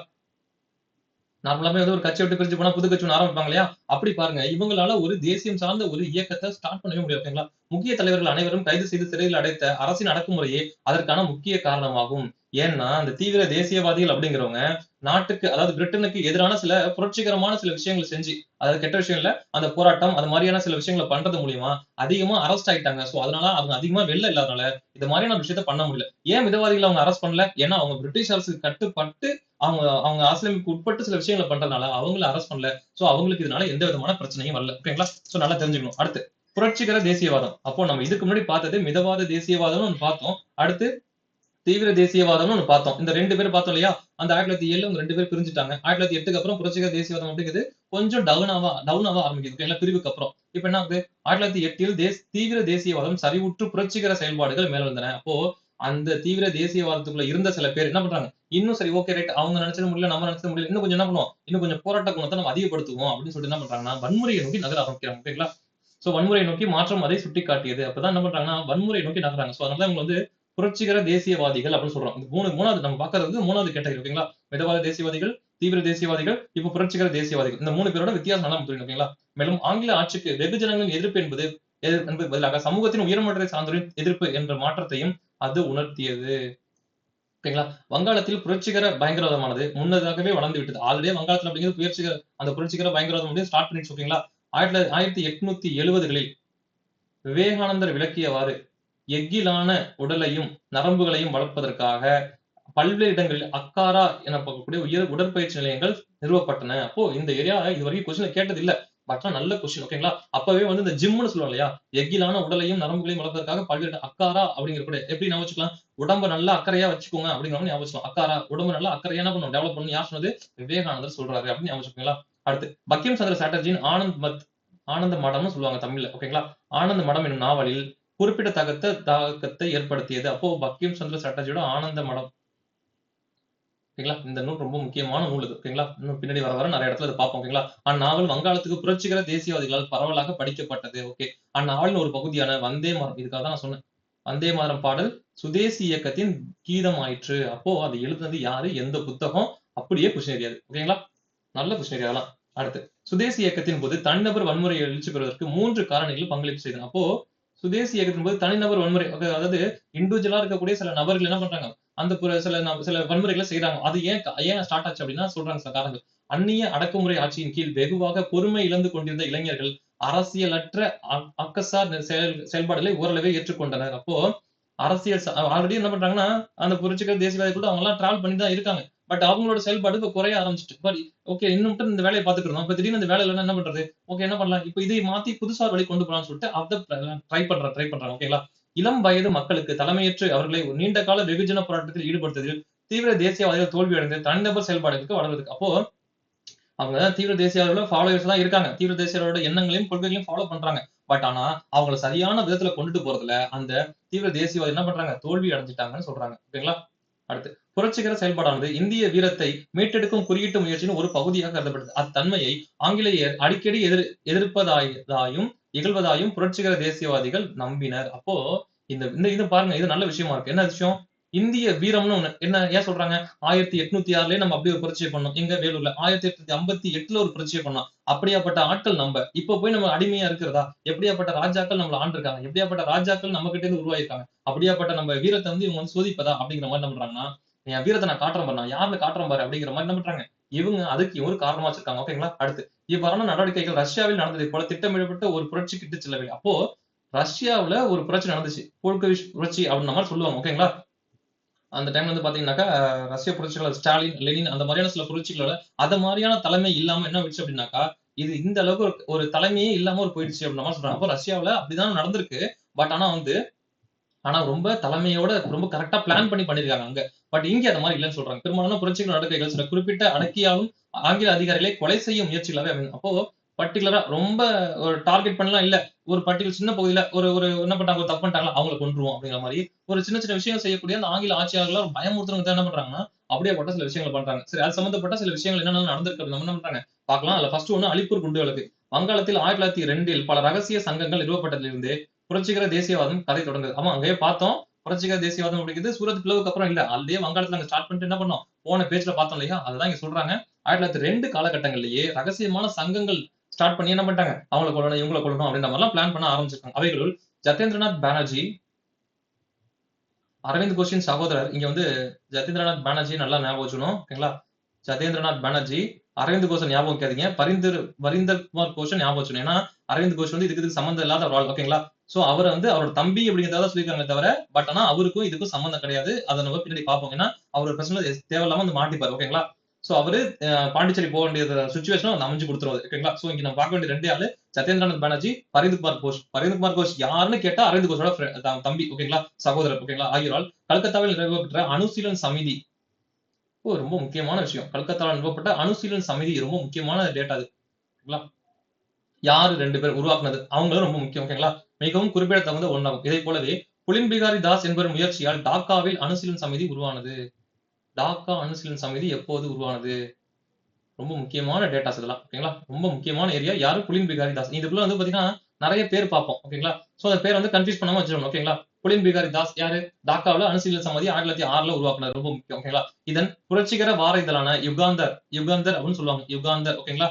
தொடங்க பெற்றது. யுகாந்தர் அப்படிங்கிறது எங்க தொடங்கிருக்காங்க? இங்கதான் தொடங்கிருக்காங்க. ஓகேங்களா? அடுத்து கல்கத்தாவின் அணுசீலன் சமிதி விரைவில் தன்னுடைய செயல்பாடுகளை துவங்கியது. இது நிதி திரட்டுவதற்காக ஆகஸ்ட் 1906 ரொம்ப முக்கியமான டேட்டா அது. ராங்பூரில் முதல் சுதேசி கொள்ளையை நடத்தியது. ராங்பூர்ல முதல் சுதேசி கொள்ளையை நடத்தியது எது? அணுசீலன் சமிதி. டாக்காவோட அணுசீலன் சமிதி ரொம்ப முக்கியமான வகுது. ஓகேங்களா? அடுத்து சரி, டாக்கா அணுசீலன் சமிதியில கல்கத்தால உருவாக்கப்பட்டது. ஓகேங்களா? புலின் பிகாரி தாஸோடது கிடையாது. அவங்க பரிந்தர் குமார் கோஷ் இருப்பாங்க இல்லையா, அவங்களோடது. ஓகேங்களா? எங்க கொடுத்துருக்காங்க கல்கத்தா அணுசீலன் சமிதி. ஓகேங்களா? இவங்க கிடையாது. ஓகேவா? ஃபர்ஸ்ட் பார்த்தது. அதே ஆண்டில் ஹேம்சந்திர கனுகோ ராணுவ பயிற்சி பெறுவதற்காக பாரிஸ் சென்றார். ஓகே, அப்போ ஹேம்சந்திர கனுகோ அப்படிங்கிறவர் இது வரைக்கும் கேட்டது இல்ல, பட் ஆனா தெரிஞ்சுக்கோங்களா, பாரிஸ் போனாரு ராணுவ பயிற்சிக்காக. 1908 நாடு திரும்பிய அவர் மணித்தலா என்ற இடத்துல இருந்த ஒரு பண்ணை வீட்டில் ஒரு மதச்சார்பு பள்ளியோடு குண்டுகள் தயாரிப்பதற்கான ஒரு தொழிற்கூடத்தையும் நிறுவினார். அப்ப இது முக்கியமான ஏரியா. அப்போ அந்த குண்டு தயாரிக்கிற என்ன பண்றாரு?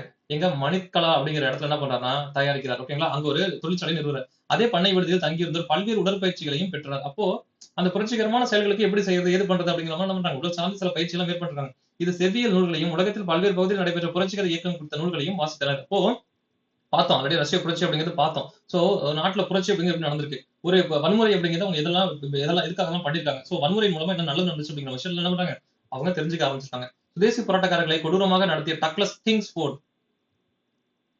Okay, Douglas Kingsford. ஓகேங்களா? எனும் ஆங்கில அதிகாரி கொள்வதற்கான திட்டமும் அங்கு தீட்டப்பட்டது. யாரு? Douglas Kingsford. ரொம்ப முக்கியமான நபர். ஓகேங்களா? கொலை செய்யும் பொறுப்பு இளம் புரட்சிவாதியான 18 வயது நிரம்பிய குதிரம் போஸ். ரொம்ப முக்கியமான நபர். இவங்க 2 பேருமே ரொம்ப முக்கியம். ஓகேங்களா? குதிரம் போஸ் 19 வயதிலான பிரபுல்லா சாக்கி அப்படின்னு சொல்றாங்க. ஓகேங்களா? பிரபுல்லா சாக்கி இவங்க 2 பேரையும் கொடுத்துருக்காங்க. 2 பேரும் முக்கியம். டக்ளஸ் கிங்ஸ்ஃபோர்ட கொல்றதுக்கு என்ன பண்றாங்க? அவங்கள அந்த பிளானுக்கு அவங்க என்ன பண்றாங்க? இவங்க 2 பேர் சூஸ் பண்ணிட்டு என்ன பண்றாங்க? அவங்கள்ட்ட கொடுத்துட்டாங்க. ரொம்ப முக்கியமான விஷயம் அது. நல்லா கவனிச்சுக்கோங்க. ஓகேங்களா? அடுத்து 1908 ஏப்ரல் 30ல் அவர்கள் தவறுதலாக சாட்டு வண்டி, அதாவது சரட்டு வண்டின்னு சொல்லுவோம். ஓகேங்களா? அந்த ஆங்கிலர்கள்லாம் பயணிப்பாங்க இல்லையா, அந்த படங்கள்லாம் பார்த்துக்கோங்களேன், அந்த சரட்டு வண்டியில என்ன பண்ணிருக்காங்கன்னா குண்டு வீசிட்டாங்க. யாரு? கிங்ஸ்ஃபோர்ட கொல்றதுக்காக வீசிட்டாங்க. ஓகேங்களா? யாரு? பிரிபுலா சாக்கியும் குதிரம் போஸும் 2 பேரும் வீசிட்டாங்க. ஓகேங்களா? ஆனா அந்த வண்டியில இருந்த ஆங்கிலேய வேறு 2 பெண்கள் கொல்லப்பட்டனர். ஓகேங்களா? என்ன பண்ணிட்டாங்க? டக்ளஸ் கிங்ஸ்ஃபோர்ட கொல்றதுக்காக தான் அந்த குண்டு போட்டிருக்காங்க. பட் ஆனா என்ன ஆயிடுச்சு? அங்க இருந்த ஒரு சரட்டு வண்டி மேல என்ன பண்ணுச்சு? விழுந்து அங்க இருந்த 2 பேர் இறந்துட்டாங்க. ஓகேங்களா? இதுல பிர்புல்லா சாக்கி அப்படிங்கிறவரு அந்த மன உளைச்சலே தேவையில்லாம 2 பெண்களை கொண்டுட்டோமே அப்படிங்கிற அந்த எண்ணத்திலே என்ன பண்றாரு? அவர் தற்கொலை செய்கிறாரு. அடுத்து குதிரம் போஸ் என்ன பண்றாரு? அவரு கைது செய்யப்பட்டு அந்த கொலை கூட்டத்துக்கு என்ன பண்றாரு? தூக்கிலிடப்பட்டார். ஓகேங்களா? இதுதான் வந்து குதிரம் போஸ் அண்ட் பிர்புல்லா சாக்கி 2 பேருமே இது சம்மந்தப்பட்டாங்க. அந்த டக்ளஸ் கிங்ஸ்ஃபோர்ட கொல்றதுக்காக முயற்சியில் ஈடுபடுறப்போ 2 ஆங்கிலேய பெண்கள் இறந்து போனாங்க. என்ன பண்ணிட்டாங்க? இவரு பிர்புல்லா சாக்கிய வந்து என்ன பண்றாரு? தன்னை தற்கொலை செய்து கொண்டாரு. குதிரம் போஸ் என்ன பண்றாரு? அவரு என்ன பண்றாருன்னா கைது பண்ணி தூக்குல போட்டுறாங்க. ஓகேங்களா? இது ரொம்ப முக்கியம். ஓகேங்களா? அப்போ யாரு தூக்குல போட்டாங்க? குதிரம் போஸ். யாரு வந்து தற்கொலை பண்ணிட்டாரு அப்படின்னா பிர்புல்லா சாக்கி. ஓகேங்களா? சாக்கின்னு கொடுத்துறாங்க. அடுத்து அரவிந்த் கோஷ் அவரின் சகோதரர் பரிந்தர் கோஷ் அவர்களுடன் மேலும் 35 நபர்களை கைது செய்யப்பட்டாங்க. அப்போ இங்க பாருங்க, நான் அங்கவே சொன்னேன் அரவிந்த் கோஷ் இதுக்கு சம்மந்தம் இல்ல. ஏன்? அந்த பரிந்தர் குமார் கோஷ் அப்படிங்கிறது தான் இதுக்குள்ள சம்மந்தப்பட்டவர். இவருக்கு அது சம்மந்தமே இல்ல. அவங்களையும் சேர்த்து கைது பண்ணிட்டாங்க. எதுக்கு? நீங்க எல்லாமும் இந்த குண்டு வெடிப்புல என்ன பண்ணிட்டாங்க? சம்மந்தப்பட்ட ஆள் தான். இது ஒரு புரட்சிகர இயக்கம். இந்த புரட்சிகர இயக்கம் கூட சம்மந்தப்பட்ட அவங்களை என்ன பண்ணிட்டாங்கன்னா அரெஸ்ட் பண்ணிட்டாங்க. ஓகேங்களா? 35 நபர்கள் கைது பண்ணிட்டாங்க. ஓகேங்களா? இந்த வழக்குல முக்கியமான நபர் இது previous year question Chittaranjan Das, CR தாஸ்னு சொல்லக்கூடிய சித்ரஞ்சன் தாஸ் என்ன பண்றாரு? புரட்சிகர தேசியவாதிகளுக்காக வாதாடினார். இது அலிப்பூர் குண்டு வழக்கு என்று அழைக்கப்படுகிறது. அப்ப அலிப்பூர் குண்டு விளக்கு எதுக்கு? டக்ளஸ் கிங்ஸ் போட கொல்றதுக்காக போட்ட ஒரு பாம். தேவையில்லாம 2 பேர் இறந்து போயிட்டாங்க. அதுக்கு காரணமான நபர் பிர்புலா சாகி அண்ட் குதிரம் போஸ் 2 பேரு. என்ன பண்றாரு குதிரம் போஸ் அப்படிங்கிற என்ன பண்றாரு அப்படின்னாக்கா, ஜெயில்ல அரெஸ்ட் பண்ணதுக்கு அப்புறம் தூக்குல போட்டுறாங்க. பிர்புலா சாகி சூசைட் பண்ணிக்கிறாரு. இது சம்பந்தப்பட்ட சில 35 பேரையும் அவங்க அரெஸ்ட் பண்ணிடுறாங்க. அப்படி அரெஸ்ட் பண்ணதுல மிக முக்கியமான ஒரு ஆள் அரவிந்த் கோஸ். அவருக்கு இது சம்பந்தமே கிடையாது. அவரோட தம்பி தான் இந்த இயக்கங்கள் கூட சம்பந்தப்பட்டவரு. சோ அவரையும் அரெஸ்ட் பண்ணிட்டாங்க. பட் இவங்களுக்காக வாதாடக்கூடிய ஒரு ஆள் சித்ரஞ்சன் தாஸ், சிஆர் தாஸ் அப்படிங்கிற கூடிய இவர் வந்து இவங்களுக்காக வாதாடுறாரு. ஓகே, இந்த கேஸ் பேர் தான் அலிப்பூர் குண்டு வழக்கு. ஓகேங்களா, நல்லா ஞாபகம் வச்சுக்கணும் இதெல்லாம். இதெல்லாம் நல்ல கொஸ்டின் ஏரியா. ஓகேங்களா, இந்த சித்ரஞ்சன் தாஸ் அப்படிங்கிறது ரொம்ப முக்கியமான ஏரியா. ஏன்னா இதே மாதிரி இன்னொரு ஆள் வந்து பாத்தீங்கன்னாக்கா திரும்ப வந்து ஒரு கேஸ்க்காக வாதாடி கொடுத்திருப்பாரு. ஓகேங்களா, அடுத்து இங்கே ஆங்கிலேய ஆட்சிக்கு எதிராக அரவிந்த் கோஷ் சதியில் ஈடுபட்டார் என்பதற்கான ஆதாரங்கள் ஏதும் இல்லை என வழங்கப்பட்ட தீர்ப்பால் அனைத்து குற்றச்சாட்டுகளும் அவர் நான் என்ன சொன்னாங்க, அரவிந்த் கோஷ் இதுக்கு சம்பந்தமே இல்லை, அவர் தம்பி தான் சம்பந்தப்பட்டாரு. ஓகேங்களா, சோ இதுக்கு அவருக்கு சம்பந்தமே இல்லை. அவர் என்ன பண்ணிட்டாங்க, அவர் ரிலீஸ் பண்ணிட்டாங்க. பரிந்தர் கோஷ், உல்லாஸ்கர் ஆகியோருக்கு மரண தண்டனை. அப்போ பரிந்தர் கோஷ் கன்ஃபார்ம் பண்ணிட்டாங்க, ஆமா அவர் தான் வந்து அந்த இயக்கத்தோட சம்பந்தப்பட்டார். பட் ஆனா இந்த குற்றத்துக்கு அவருக்கு சம்பந்தம் இல்லை. பட் அந்த மாதிரியான ஒரு இயக்கங்கள் கூட இவர் தான் இருந்திருக்காரு. ஓகேங்களா, ஆகியோருக்கு மரண தண்டனை விதிக்கப்படுது. பின்னர் ஆயுட்கால நாடு கடத்தல் தண்டனையாக மாற்றப்பட்டது. ஓகே ஓகே, இவங்க அந்த இயக்கத்தோட சம்பந்தப்பட்டவங்க தான். பட் ஆனா அந்த மாதிரியான விஷயங்களை இது பண்ணல. ஓகேங்களா, அது என்ன பண்ணிட்டாங்க, அதான் ஆயுட்கால தண்டனையா மாத்திட்டாங்க. ஓகேங்களா, ஏனையோர் ஆயுட்காலத்துக்கும் நாடு கடத்தப்பட்டனர். நாடு கடத்தல் அப்படின்னா நம்ம நாட்டுல இருந்து நம்ம நாட்டுல இருக்கக்கூடிய அங்க அந்த வெளிநாட்டுல என்ன பண்ணிருக்காங்க, அது நாடு கடத்திடுறாங்க. 1 வருட காலம் நடைபெற்ற அலிப்பூர் குண்டு வழக்கு மிகவும் பெரும் தாக்கத்தை, அப்போ 1 வருஷம் எடுத்து நடந்திருக்கிற வழக்கு. ஓகேங்களா, பொதுமக்களுக்கு முன்னர் புரட்சிகர தேசியவாதிகளை கதாநாயகர்களாக சித்தரித்தது. அப்போ 1 வருஷம் நடந்தப்ப என்ன பண்றாங்க, இந்த மாதிரி குண்டு போட்டு ஆங்கிலேயர்கள் கொண்டாங்க அப்படின்ற விஷயம் என்ன பண்ணுச்சு, ஓகே ரைட், மக்கள் மத்தியில என்ன பண்றாங்க, ஒரு ஹீரோ மாதிரி மாறிட்டாங்க. ஓகேங்களா, சோ விசாரணைகள் பின்னடைவு. அரவிந்த் கோஷ் விடுதலைக்கு பின்னர் ஒரு ஆன்மீக பாதையை தேர்ந்தெடுத்து தனது இடத்தை பாண்டிச்சேரிக்கு மாற்றிக்கொண்டு 1950 தான் இயற்கை இது முறை அங்கேயே தங்கியிருந்தார். அப்போ அரவிந்த் கோஷ் பாருங்க, பாருங்க போதும்டா சாமி, என்னால முடியல, நான் பண்ணாத குத்தத்துக்கு என்ன போட்டு என்ன பண்றேன், இவ்வளவு அலக்கழிச்சு நான் போய் இப்ப இவ்வளவு பிரச்சனை எண்டு பண்ணிட்டீங்க, நான் என்ன பண்றேன், இனிமே என்ன பண்றேன்னா நான் ஆன்மீக பாதையை தேர்ந்தெடுக்கிறேன் அப்படின்னு சொல்லிட்டு அரவிந்த் கோஷ் அங்க போயிட்டாரு. ஓகேங்களா, இதுக்கப்புறம் அந்த ஆன்மீக பாதை, அந்த அரவிந்தர் ஆசிரமம், அரவிந்தர் அப்படிங்கிற விஷயம் அப்படியே போயிடும். ஓகேங்களா, சோ பாண்டிச்சேரி மட்டும் 1950 சாகர வரைக்கும் என்ன பண்றாரு, அவர் அங்கேயே ஒரு அமைதியான ஒரு வாழ்க்கையை வாழ ஆரம்பிச்சிருவார் ஆன்மீக பாதையில். ஓகேங்களா, சோ இது நல்ல ஏரியா, நல்ல கொஸ்டின். ஓகேங்களா, பாண்டிச்சேரி போயிடுவாரு. அடுத்து, ஒரு ஆயுதமேந்திய புரட்சியை முன்னெடுப்பது எனும் அரவிந்தரின் கருத்து நிறைவேறவே இல்லை. ஆமா, அவர் கருத்து நிறைவேற, ஆமா நல்லது, ஆன்மீக பாதையா மாறிட்டாரு. ஓகே, அரசு அடக்குமுறை, மக்களின் மறுப்பு ஆகியன இரு காரணங்களும் இணைந்து வங்காளத்தில் புரட்சிகர இயக்கம் படிப்படியாக வீழ்ச்சியடைய காரணமாயிற்று. அவங்களோட மக்கள், அதாவது பிரிட்டிஷ்காரோட அடக்குமுறை, மக்களோட ஓகே மக்கள் என்ன பண்றாங்க, இது ரொம்ப மோசமா இருக்கு, இழப்புகளும் அதிகமா இருக்கு, உயிரிழப்புகள் அதிகமா வருது, எதுக்கு அதை பண்ணிட்டு சொல்லிட்டு மக்கள் அதை விரும்பாதனால அது கொஞ்சம் என்ன ஆயிடுச்சு, அது குறைய ஆரம்பிச்சு. ஓகேங்களா, புரட்சிகர இயக்கத்தை சேர்ந்தவர்கள் பெரும்பாலும் பிராமணர், காயஸ்தர், வைசியர் ஆகிய 3 உயர்குடிப்பை சேர்ந்தவர்களாக இருந்ததால் புரட்சிகர தேசியவாதம் சில சமூகம் தொடர்பான பாதிப்புக்குள்ளாகுது. ஓகே, இதையும் சமூகம் சார்ந்து என்ன பண்ணிட்டாங்க, கொஞ்சம் கேள்விக்குள்ளாக ஆரம்பிச்சிட்டாங்க. ஆங்கிலேயரின் அடக்குமுறை. ஓகே, டிசம்பர் 1908 மிண்டோ மார்லி அரசியலமைப்பு சீர்திருத்தங்கள் அறிவிக்கப்பட்டன. சீர்திருத்தங்களை மிதவாத தேசியவாதிகள் வரவேற்றனர். ஓகே, 1908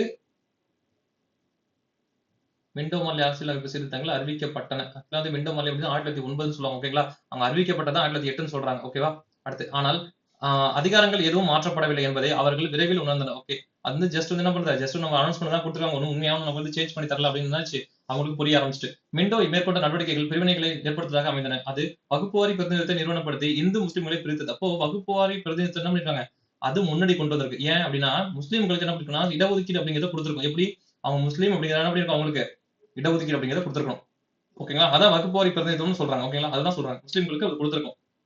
அடுத்து 1908 பத்திரிகை சட்டம். இது முன்னாடி இந்த சட்டம் பார்த்தோம். ஓகேங்களா, குற்றம் செய்ய தூண்டுதல் சட்டம் பார்த்தோம். ஓகேங்களா, இந்த ஆட்சியாளர்களோட சட்டவிலான செய்திகளை வெளியிடும் அரசாங்கத்தின் அச்சகங்களின் சொத்துக்களை பறிமுதல் செய்யும் அதிகாரம் நீதிபதிகளுக்கு வழங்கியது. இதனால் ஆங்கிலேய ஆட்சியை விமர்சிக்கும் எதையும் வெளியிட முடியாத நிலை ஏற்பட்டது. அப்போ செய்தித்தாள் சட்டம் என்ன பண்ணிருக்கு, பிரிட்டிஷ்காரங்களை எதிர்த்து எதெல்லாம் நீங்க நியூஸ்ல போடுறீங்களோ, எதெல்லாம் நீங்க வெளியிடுறீங்களோ அந்த மாதிரியான செய்தித்தாள் பத்திரிகை என்ன பண்ணிடுவோம், நாங்க வந்து சீஸ் பண்ணிடுவோம் அப்படின்ற மாதிரி சொல்றாங்க. சீஸ் பண்ணிடுவோம் அப்படின்ற மாதிரி சொல்லிருக்காங்க. அடுத்து அடுத்து 1910 இந்திய பத்திரிகை சட்டம் அச்சக உரிமையாளர்களுக்கு. அடுத்து இது ஓகேங்களா, இந்திய பத்திரிகை சட்டம் அச்சக உரிமையாளர்களுக்கும் வெளியீட்டாளர்களுக்கும் பிணைத்தொகை கட்டுவதை கட்டாயமாக்கியது. அப்போ இது என்ன சொல்லிருக்கு, ஒரு பிணைத்தொகை அப்படிங்கிற ஒரு அமௌண்ட் என்ன பண்ணும், கட்டணும் அப்படின்னு சொல்றாங்க. ஓகேங்களா, விரும்பத்தகாத தீங்கு விளைவிக்கக்கூடிய செய்திகளை அவர்கள் வெளியிட்டால் அத்தொகை எடுத்துக் கொள்ளப்படும். ஒரு டெபாசிட் அமௌண்ட் மாதிரி. ஓகேங்களா, சோ 1908 1910 2. அடுத்து என்ன 3 கொடுத்துருக்காங்க, இந்திய குற்றவியல் சட்டத்தின் மேற்கொள்ளப்பட்ட சீர்திருத்தம் விசாரணையின்றி முடிவுகளை மேற்கொள்ள அனுமதித்தது. அப்போ என்ன பண்ணலாம், உங்களை ஏதோ ஒரு விஷயத்துல அரெஸ்ட் பண்ணிட்டாங்க, அது சரியா விசாரிக்காம உங்க மேல நம்ம ஒரு ஜட்மெண்ட் கொடுத்துட முடியும். மேலும் பொது அமைதிக்கு ஆபத்தான அமைப்புகளை தடை செய்தது. அப்ப மேல பார்த்தா சில இயக்கங்கள், புரட்சிகர இயக்கங்கள்லாம் அது மாதிரியான பொது அமைதிக்கு நீங்க ஏதாவது சீர்குலைய நினைக்கிறீங்க அப்படின்னாக்கா அதையும் என்ன பண்றாங்கன்னா அவங்க வந்து தடை பண்றாங்க. ஓகேவா, அடுத்து அடக்குமுறை நடவடிக்கைகள் பரந்த அளவில் மேற்கொள்ளப்பட்டாலும் இந்திய தேசிய இயக்க கட்சியிலிருந்து புரட்சிகர தேசியவாத செயல்பாடுகளின் வசீகரம் மறையவே இல்லை. இருந்தாலும் அதை பத்தி சொல்லிட்டு தான் இருக்கோம். இன்னும் சொல்றோம் இல்லையா, நம்ம கட்டபொம்மனோட வீரம்லாம் சொல்லிட்டு இருக்கோம் இல்லையா. சோ அதே மாதிரி என்ன பண்றாங்க புரட்சிகர விதேசியர்கள் பண்ணாங்க, அதெல்லாம் செஞ்சாங்க அப்படின்ற மாதிரி நம்ம அதோட இது குறையவே இல்லை. ஓகேங்களா? செயல்பாடுகள் மையம் வங்காளத்திலிருந்து பஞ்சாபிற்கும் உத்தரப்பிரதேசத்துக்கும் நகர்ந்தது. ஓகேங்களா? இது வரைக்கும் கேட்டதில்ல. பட் ஆனா அந்த வங்காளத்துல இருந்து அவங்க கெடுபிடி அதிகமான என்ன ஆயிடுச்சு, அப்படியே பஞ்சாப் நோக்கியும் அப்படியே உத்தரப்பிரதேசம் நோக்கி நகர்ந்துருச்சு. ஏன்னா வங்காளத்தை அப்படிங்கிறது என்ன பண்ணாங்க, ரொம்ப ஸ்ட்ரிக்ட் பண்ணி என்ன பண்ணாங்க, லாக் பண்ண ஆரம்பிச்சிட்டாங்க. ஓகேங்களா? சோ அந்த இயக்கங்கள்லாம் தடை பண்ண ஆரம்பிச்சிட்டாங்க, நம்ம புரிஞ்சுக்கலாம். அடுத்து இது நம்ம இன்னும் மட்டும் யாராவது இந்த வீடியோ பார்த்துட்டு இருக்கீங்க, கொஞ்சம் லேசினஸா பார்த்துட்டு இருக்கீங்கன்னா நல்லா என்ன பண்ணுங்க, முடிச்சுக்கோங்க. ஏன்னா இது ரொம்ப இம்பார்ட்டன்டான கொஸ்டின் ஏரியா.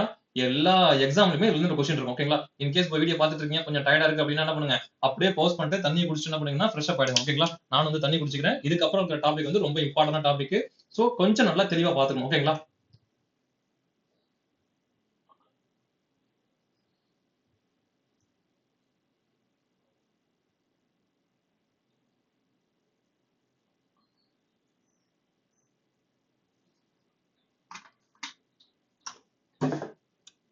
ஓகே போலாமா? ஓகே, சொன்ன மாதிரி ரொம்ப இம்பார்ட்டன்டான டாபிக். சோ நம்ம நல்லா ஒண்ணுச்சு என்னன்னு கவனிக்கலாம். ஓகேங்களா? தமிழ்நாட்டில் சுதேசி இயக்கம். தமிழ்நாட்டில் அதிலும் குறிப்பாக திருநெல்வேலி மாவட்டத்தில் நடைபெற்ற சுதேசி இயக்கம் பெரும் கவனத்தையும் ஆதரவையும் பெற்றது. ஓகே, திருநெல்வேலி மாவட்டம் நடந்த சில இஷ்யூஸ் என்ன பண்ணிருக்கு, அது ரொம்ப அளவுல ஒரு ஆதரவையும் கவனத்தையும் பெறுது. ஓகேங்களா? ஆங்கில ஆட்சிக்கு எதிராக ஒன்று திரண்ட கோபத்தை பொது சரணாக கொண்டு தமிழ்நாட்டில் நடைபெற்ற சுதேசி இயக்கம் அனைத்திந்திய பண்புகளையும் பெற்றிருந்தது. அப்போ இந்திய அளவுல எந்த அளவுக்கு அதோட சுதேசி இயக்கத்தில் சில பண்புகள் இருந்துச்சோ அது அத்தனையுமே தமிழ்நாட்டுல நடந்த அந்த விஷயத்துல இருந்திருக்கு. ஓகேங்களா? சோ அது சமயம், அது தமிழ் உணர்வாலும், அதே சமயம் அது தமிழ் உணர்வாலும் பெருமையாலும் ஆதரிக்கப்பட்டது. இங்க தமிழ் அப்படிங்கிற அந்த விஷயத்தையும் உள்ள கொண்டு வந்துட்டாங்க. நம்ம தமிழர்கள் தமிழ் அப்படிங்கிற அந்த விஷயத்தை என்ன பண்ணாங்க, இவங்க உள்ள கொண்டு வந்துட்டாங்க. தமிழ்நாட்டு காங்கிரஸில் மிதவாத தேசியவாதிகளுக்கும் தீவிர தேசியவாதிகளுக்கும் இடையே ஆழமான பிரிவு இருந்தது. ஆழமான பிரிவு இருந்தது. ஆழமான பிரிவு அப்படின்னு புரிததான் மாத்திருக்காங்க. ஓகேங்களா? சோ அவங்க இங்கேயும் அது மாதிரி இருந்திருக்கு. ஓகேங்களா? அடுத்து வட்டார மொழி சொற்பொழிவுகளின் கலையின் வளர்ச்சி. வட்டார மொழி சொற்பொழிவு கலையின் வளர்ச்சி. ஓகேங்களா? தொடக்கத்தில் இவ்வியக்கம் பெருமளவில் வங்க பிரிவினைக்கு எதிரான எதிர்வினையாகவே இருந்தது. வங்க பிரிவினைக்கு எதிராக கூட்டங்கள் வழக்கமாக நடைபெற்றன. ஓகே, நம்ம அங்கேயே பார்த்தோம். என்ன பண்றாங்க, வங்க பிரிவினையை பத்தி என்ன பண்றாங்க, எடுத்து சொல்றாங்க. பிரிட்டிஷாரோட எண்ணங்கள் என்ன, இப்படிதான் இருக்கு, நம்மளுக்கு தான் பண்றாங்க அப்படின்னு அதெல்லாம் சொல்லியிருக்காங்க. இவரான கூட்டங்களில் தலைவர்கள், மாணவர்கள், வழக்கறிஞர்கள், தொழிலாளர்கள் என அச்சமயம் கூடியிருப்போரிடம் வட்டார மொழியில் சொற்பொழிவாற்றினார். அப்போ அங்க ரீஜனல் லாங்குவேஜஸ், அதாவது அந்த சைடுல இருக்கிற என்ன மெஜாரிட்டி லாங்குவேஜோ அதுலதான் பேசிட்டாங்க. ஓகேங்களா? ஆங்கிலத்தில் சொற்பொழிவாற்றுவது என்பது வட்டார மொழியில் சொற்பொழிவு நிகழ்த்துவது என ஏற்பட்ட மாற்றம் இக்காலத்தில் ஏற்பட்ட குறிப்பிடத்தகுந்த வளர்ச்சியாகும். அப்போ வட்டார மொழியிலேயே என்ன பண்றாங்க, அந்த அவங்களோட அவங்களோட அவங்களோட சொந்த சிந்தனை என்ன பண்றாங்கன்னா, அவங்களோட அந்த ரீஜனல் லாங்குவேஜ் மக்களுக்கு புரியுற அந்த எளிமையான மொழியில என்ன பண்ணிருக்காங்கன்னா சொல்றாங்க. ஓகேங்களா? இது தமிழ்நாட்டில் வெகுஜன அரசியல் பெரும் தாக்கத்தை ஏற்படுத்தியது. ஓகேங்களா? அடுத்து மெரினா கடற்கரையில் சுதேசி கூட்டங்கள் நடைபெறுவது வழக்கமாக காணக்கூடிய காட்சி ஆயிற்று. அப்போ மெரினா கடற்கரை நிறைய போட்டிருக்காங்க, மீட்டிங் போட்டிருக்காங்க. ஓகேங்களா? இவரான கூட்டங்கள் நடைபெறும் மற்றொரு இடம் மூர் மார்க்கெட். ஓகேங்களா? இன்னமும் இந்த இடம் வந்து சென்னையில இருக்கு. ஓகேங்களா? மெரினா கடற்கரைக்கு இல்லையான்னு கேட்டாங்க, அதுவும் தான் இருக்கு. பட் மூர் மார்க்கெட் அதே பேர்லயே இருக்கு. ஓகேங்களா? 1905 1907 காலப்பகுதியைச் சேர்ந்த காவல்துறை அறிக்கைகள் மாணவர்களை ஆபத்தானவர்கள், அவர்கள் நடவடிக்கைகள் ஆட்சிக்கு எதிராக குறிப்பிட்டன. அப்போ அந்த டைம்ல சேர்ந்த என்ன பண்ணுறது, காவல்துறை அறிக்கைகள்லாம் மாணவர்கள் வந்து ஆபத்தானவர்கள் அப்படின்னு சொல்லியிருக்காங்க. ஏன்னா அதிகமான போராட்டங்களையும் அதிகமான வந்து என்ன பண்றாங்க, அந்த பிரிட்டிஷாருக்கு எதிரான சில விஷயங்கள் பண்ணிட்டு இருக்காங்க. பொது இடங்களில் ஐரோப்பியர்கள் மாணவர்களால் வந்தே மாதரம் எனும் முழக்கத்துடன் வாழ்த்தப்பட்டனர். அப்போ வந்தே மாதரம் அப்படிங்கிற அந்த ஸ்லோகம் என்ன பண்றாங்க, அந்த மாணவர்கள் எங்க பிரிட்டிஷ்காரங்க எங்க பார்த்தாலும் அவங்க அந்த கோஷத்தை போட்டிருக்காங்க. ஓகேங்களா? 1907 சென்னைக்கு வருகை தந்த பிபின் சந்திரபால் சென்னை கடற்கரை ஆட்சி உரைகள் பார்வையாளர்களை உத்வேகத்தை. இது முக்கியமான டேட்டா. அது பிபின் சந்திரபால் எங்க வராரு, சென்னையில வந்து பாத்தீங்கன்னா சுற்றுப்பயணம் மேற்கொண்டு என்ன பண்ணிருப்பாரு, அவரு மீட்டிங் எல்லாம் போட்டிருப்பாரு. அப்படியாப்பட்ட ஒரு மீட்டிங் என்ன பண்றாங்க, சென்னை கடற்கரை. ஆமா, அங்கேயே பார்த்தோம், மெரினால வந்து நிறைய வந்து மீட்டிங் எல்லாம் போட்டிருக்காங்க. சோ அப்படியாப்பட்ட ஒரு மீட்டிங்ல பிபின் சந்திரபால் பேசுனுச்சுன்னா பார்வையாளர்கிட்ட ஒரு உத்வேகத்தை ஏற்படுத்துவீங்களா. அவருடைய வருகை தமிழகம் முழுவதும் ஆழமான தாக்கத்தை ஏற்படுத்து. அப்போ பிபின் சந்திரபாலோட உரைகள் சரி, அவரோட சுற்றுப்பயணம் அப்படிங்கிறத வச்சிருப்பாரு. ஓகேங்களா? அவர் தமிழகம் ஃபுல்லா சுற்றுப்பயணம் அப்படி மாதிரி பண்ணி பிளான் பண்ணிருப்பாரு. சோ அது ரொம்ப பெரிய அளவு தாக்கத்தை உண்டு பண்ணுது. ஓகேங்களா? தமிழில் ஆற்றப்பட்ட பொது சொற்பொழிவுகள் தமிழ்நாட்டின் அரசியல் செயல்பாடுகள் கருக்கொள்ள தொடங்கிய காலத்தில் காணப்படாத புதிய பார்வையாளர்களை உருவாக்கியது. அப்போ இந்த தமிழ்லயே அவங்களோட எண்ணங்களை பிரதிபலிக்கிற மாதிரி சொல்ற ஆரம்பிக்கிறது என்னன்னா, அவங்க ஈஸியா அதை புரிஞ்சுக்க முடிஞ்சது. ஓகேங்களா? அடுத்து சுதேசி கப்பலும் வஉசியும் சுதேசி நீராவி கப்பல் கம்பெனி ரொம்ப முக்கியமானது. ஓகேங்களா? அடுத்து 1906 வஉசி ஆங்கிலேயரின் கடற்பயண முற்றுரிமைக்கு எதிராக சுதேசி கப்பல் கம்பெனி ஒன்றை ஏற்படுத்தும் கருத்தை வெளிப்படுத்திய போது தமிழ்நாட்டில் சுதேசி இயக்கம் கவனத்தை பெற்றது. அப்போ இங்க இருக்கு பாருங்க, இது கூற்று காரணம்ல டிஎன்பிசில கேட்கக்கூடிய ஒரு ஏரியா. எதுக்காக அந்த சுதேசி கப்பல் கம்பெனியை இவர் ஏற்படுத்தினாரு, இது டிஎன்பிசில அடிச்சு துவச்சிட்டு இருக்க விஷயம். அது எதுக்காக, ஆங்கிலேயரின் கடற்பயண முற்றுரிமைக்கு எதிராக. இது முக்கியம். இதுதான் முக்கியமே. இந்த பாயிண்ட் தான் முக்கியம். இது அப்படியே கொஸ்டின்ல அங்க இருக்கும். ஓகேங்களா? சுதேசி கப்பல் கம்பெனி எதுக்காக உருவாக்குனாரு? இதுக்குதான். ஆங்கிலேயரின் முற்றுரிமை என்னது கடற்பயணம் சார்ந்த முற்றுரிமை என்ன பண்றது? ஒழிக்கிறது தான். ஓகேங்களா? அதுக்காக தான் உருவாக்கியிருக்காரு. இதுதான் முக்கியம் இல்ல. அடுத்து 1906 வஉசி சுதேசி நீராவி கப்பல் கம்பெனி, சுதேசி ஸ்டீம் நேவிகேஷன் கம்பெனி. இது முக்கியமான விஷயங்க. இதுதான் கொஸ்டின் ஏரியாவே இதுதான். 1906ல முக்கியமான டேட்டா அது. இதுக்கு 7வது புக்லயே 8வது புக்லயே என்ன பண்றாங்க? டேட்டும் கூட கொடுத்திருப்பாங்க. ஓகேங்களா? சோ இப்ப சுதேசி நீராவி கப்பல் கம்பெனி ரொம்ப முக்கியமான விஷயம். எனும் கூட்டு பங்கு நிறுவனத்தை பதிவு செய்தார். மொத்த முதலீடான 10 லட்சம். இதுவுமே ஒரு டைம் கொஸ்டின்ல கேட்டிருக்காங்க. ஓகேங்களா? நான் இதை நல்லா சொன்னேன். இந்த டாபிக் அப்படிங்கிறது ரொம்ப இம்பார்ட்டன்ட். இந்த 10 லட்சத்தை கேட்டிருக்காங்க. ஓகேங்களா? 40,000 பங்குகளாக பிரிக்கப்பட்டது. இதுக்கப்புறம் இதையும் கூட வாய்ப்பு இருக்கு. ஓகேங்களா? ஒரு பங்கு ₹25 வீதம் இந்தியர்கள், இலங்கையை சேர்ந்தவர்கள், ஆசிய நாடுகளை சேர்ந்தவர்களுக்கு மட்டும் விற்பனை செய்யப்பட்டது. அப்ப என்ன பண்றாங்கன்னா, ஐரோப்பியர்களுக்கு விற்கலன்னு அவங்க சொல்ல வராங்க. ஓகேங்களா? அப்ப இந்தியர்கள், இலங்கையை சேர்ந்தவர்கள் அவங்களுக்கு மட்டும் என்ன பண்றாங்க? அதை வித்திருக்காங்க. ஓகேங்களா? வஉசி எஸ் எஸ் கலியா அண்ட் எஸ்.எஸ். லாவோ, ஓகேங்களா? அப்படிங்கிற 2 கப்பல் ரொம்ப முக்கியம். அது கேலியோ இல்ல காலியா அப்படின்ற மாதிரி சொல்றாங்க. ஓகேங்களா? அடுத்து லாவோ. இந்த 2 கப்பல் நம்ம ஆல்ரெடி எங்க 10th பார்த்தோம். இந்த 2 கப்பல் என்ன பண்றாரு? வாங்கியிருக்காரு. எதுக்காக? ஆங்கிலேயரின் கடற்சார்ந்த அந்த முற்றுரிமையை ஒழிக்கிறதுக்காக. ஓகேங்களா? வாங்கி என்ன பண்றாரு? ஏனைய பகுதிகள் சுதேசி செயல்பாடுகள் எனும் இந்த நீராவி கப்பல்களை வாங்கினார். ஓகே. நாட்டின் ஏனைய பகுதிகளில் சுதேசி செயல்பாடுகள் என்பது மெழுகுவர்த்தி செய்வது, வளையல்கள் செய்வது போன்ற குறிப்புணர்த்தும் அடையாளங்களை நடவடிக்கையாக செய்த போது சுதேசி நீராவி கப்பல் கம்பெனியை உருவாக்குவது என்ற எண்ணம் உண்மையில் கண்ணையும் கருத்தையும் கவர்ந்ததாக அமைது. அப்போ பாருங்க, எல்லாரும் ஒரு தீப்பெட்டி செய்யறது, அங்க பார்த்தோம் சுதேசி பொருட்களை உருவாக்குறது அப்படிங்கிறத வீடு சார்ந்த, அதாவது குடிசை தொழில்கள் மாதிரி தான் பார்த்தோம். பட் ஆனா இவர் பாருங்க, இவரோட சிந்தனை அப்படிங்கிறது எவ்வளவு பெருசா இருப்பாங்க. ஒரு சுதேசி நீராவி கப்பல் கம்பெனியே உருவாக்கும் அப்படின்னு சொல்லிட்டு 2 கப்பலையும் வாங்கியிருக்காருன்னா, அப்ப பாருங்க அவரோட எண்ணம் எப்படி வந்து எவ்வளவு வந்து பெருசா இருந்திருக்கு அப்படின்னு சொல்லிட்டு. ஓகேங்களா? ஓகே. அடுத்து என்ன சொல்றாரு? சுதேசி இயக்கத்திற்கு ஆதரவாக மக்களின் கருத்தை தூண்டுவதற்கு மீண்டும் மீண்டும் அவற்றை குறிப்பிட்டார். ஓகே. அடுத்து வஉசியின் சுதேசி இயக்க முன்னெடுப்பு தேசிய தலைவர்களால் பாராட்டப்படுது. அப்போ வஉசி அப்படிங்கிறது தமிழ்நாட்டை சேர்ந்த ஒரு இடமா இருக்கு. நம்ம ஆல்ரெடி பார்த்தோம். சுதேசி தலைவர்கள் பத்தி பேசுறப்ப எல்லாம் அங்க இருக்கிற அந்த 3 பெரிய இடங்களை பத்தி தான் பேசணும். ஓகேங்களா? தமிழ்நாட பத்தி ஒண்ணு பெருசா பார்க்கல. பட் ஆனா தமிழ்நாட்டுல இருந்து வஉசி அப்படின்னு செஞ்ச ஒரு விஷயம் அப்படிங்கிறது அந்த தேசியவாத தலைவர்களாலுமே பாராட்டப்பட்டிருக்கு. யார் அப்படின்னு பார்க்கலாம் கீழே. ஓகேங்களா?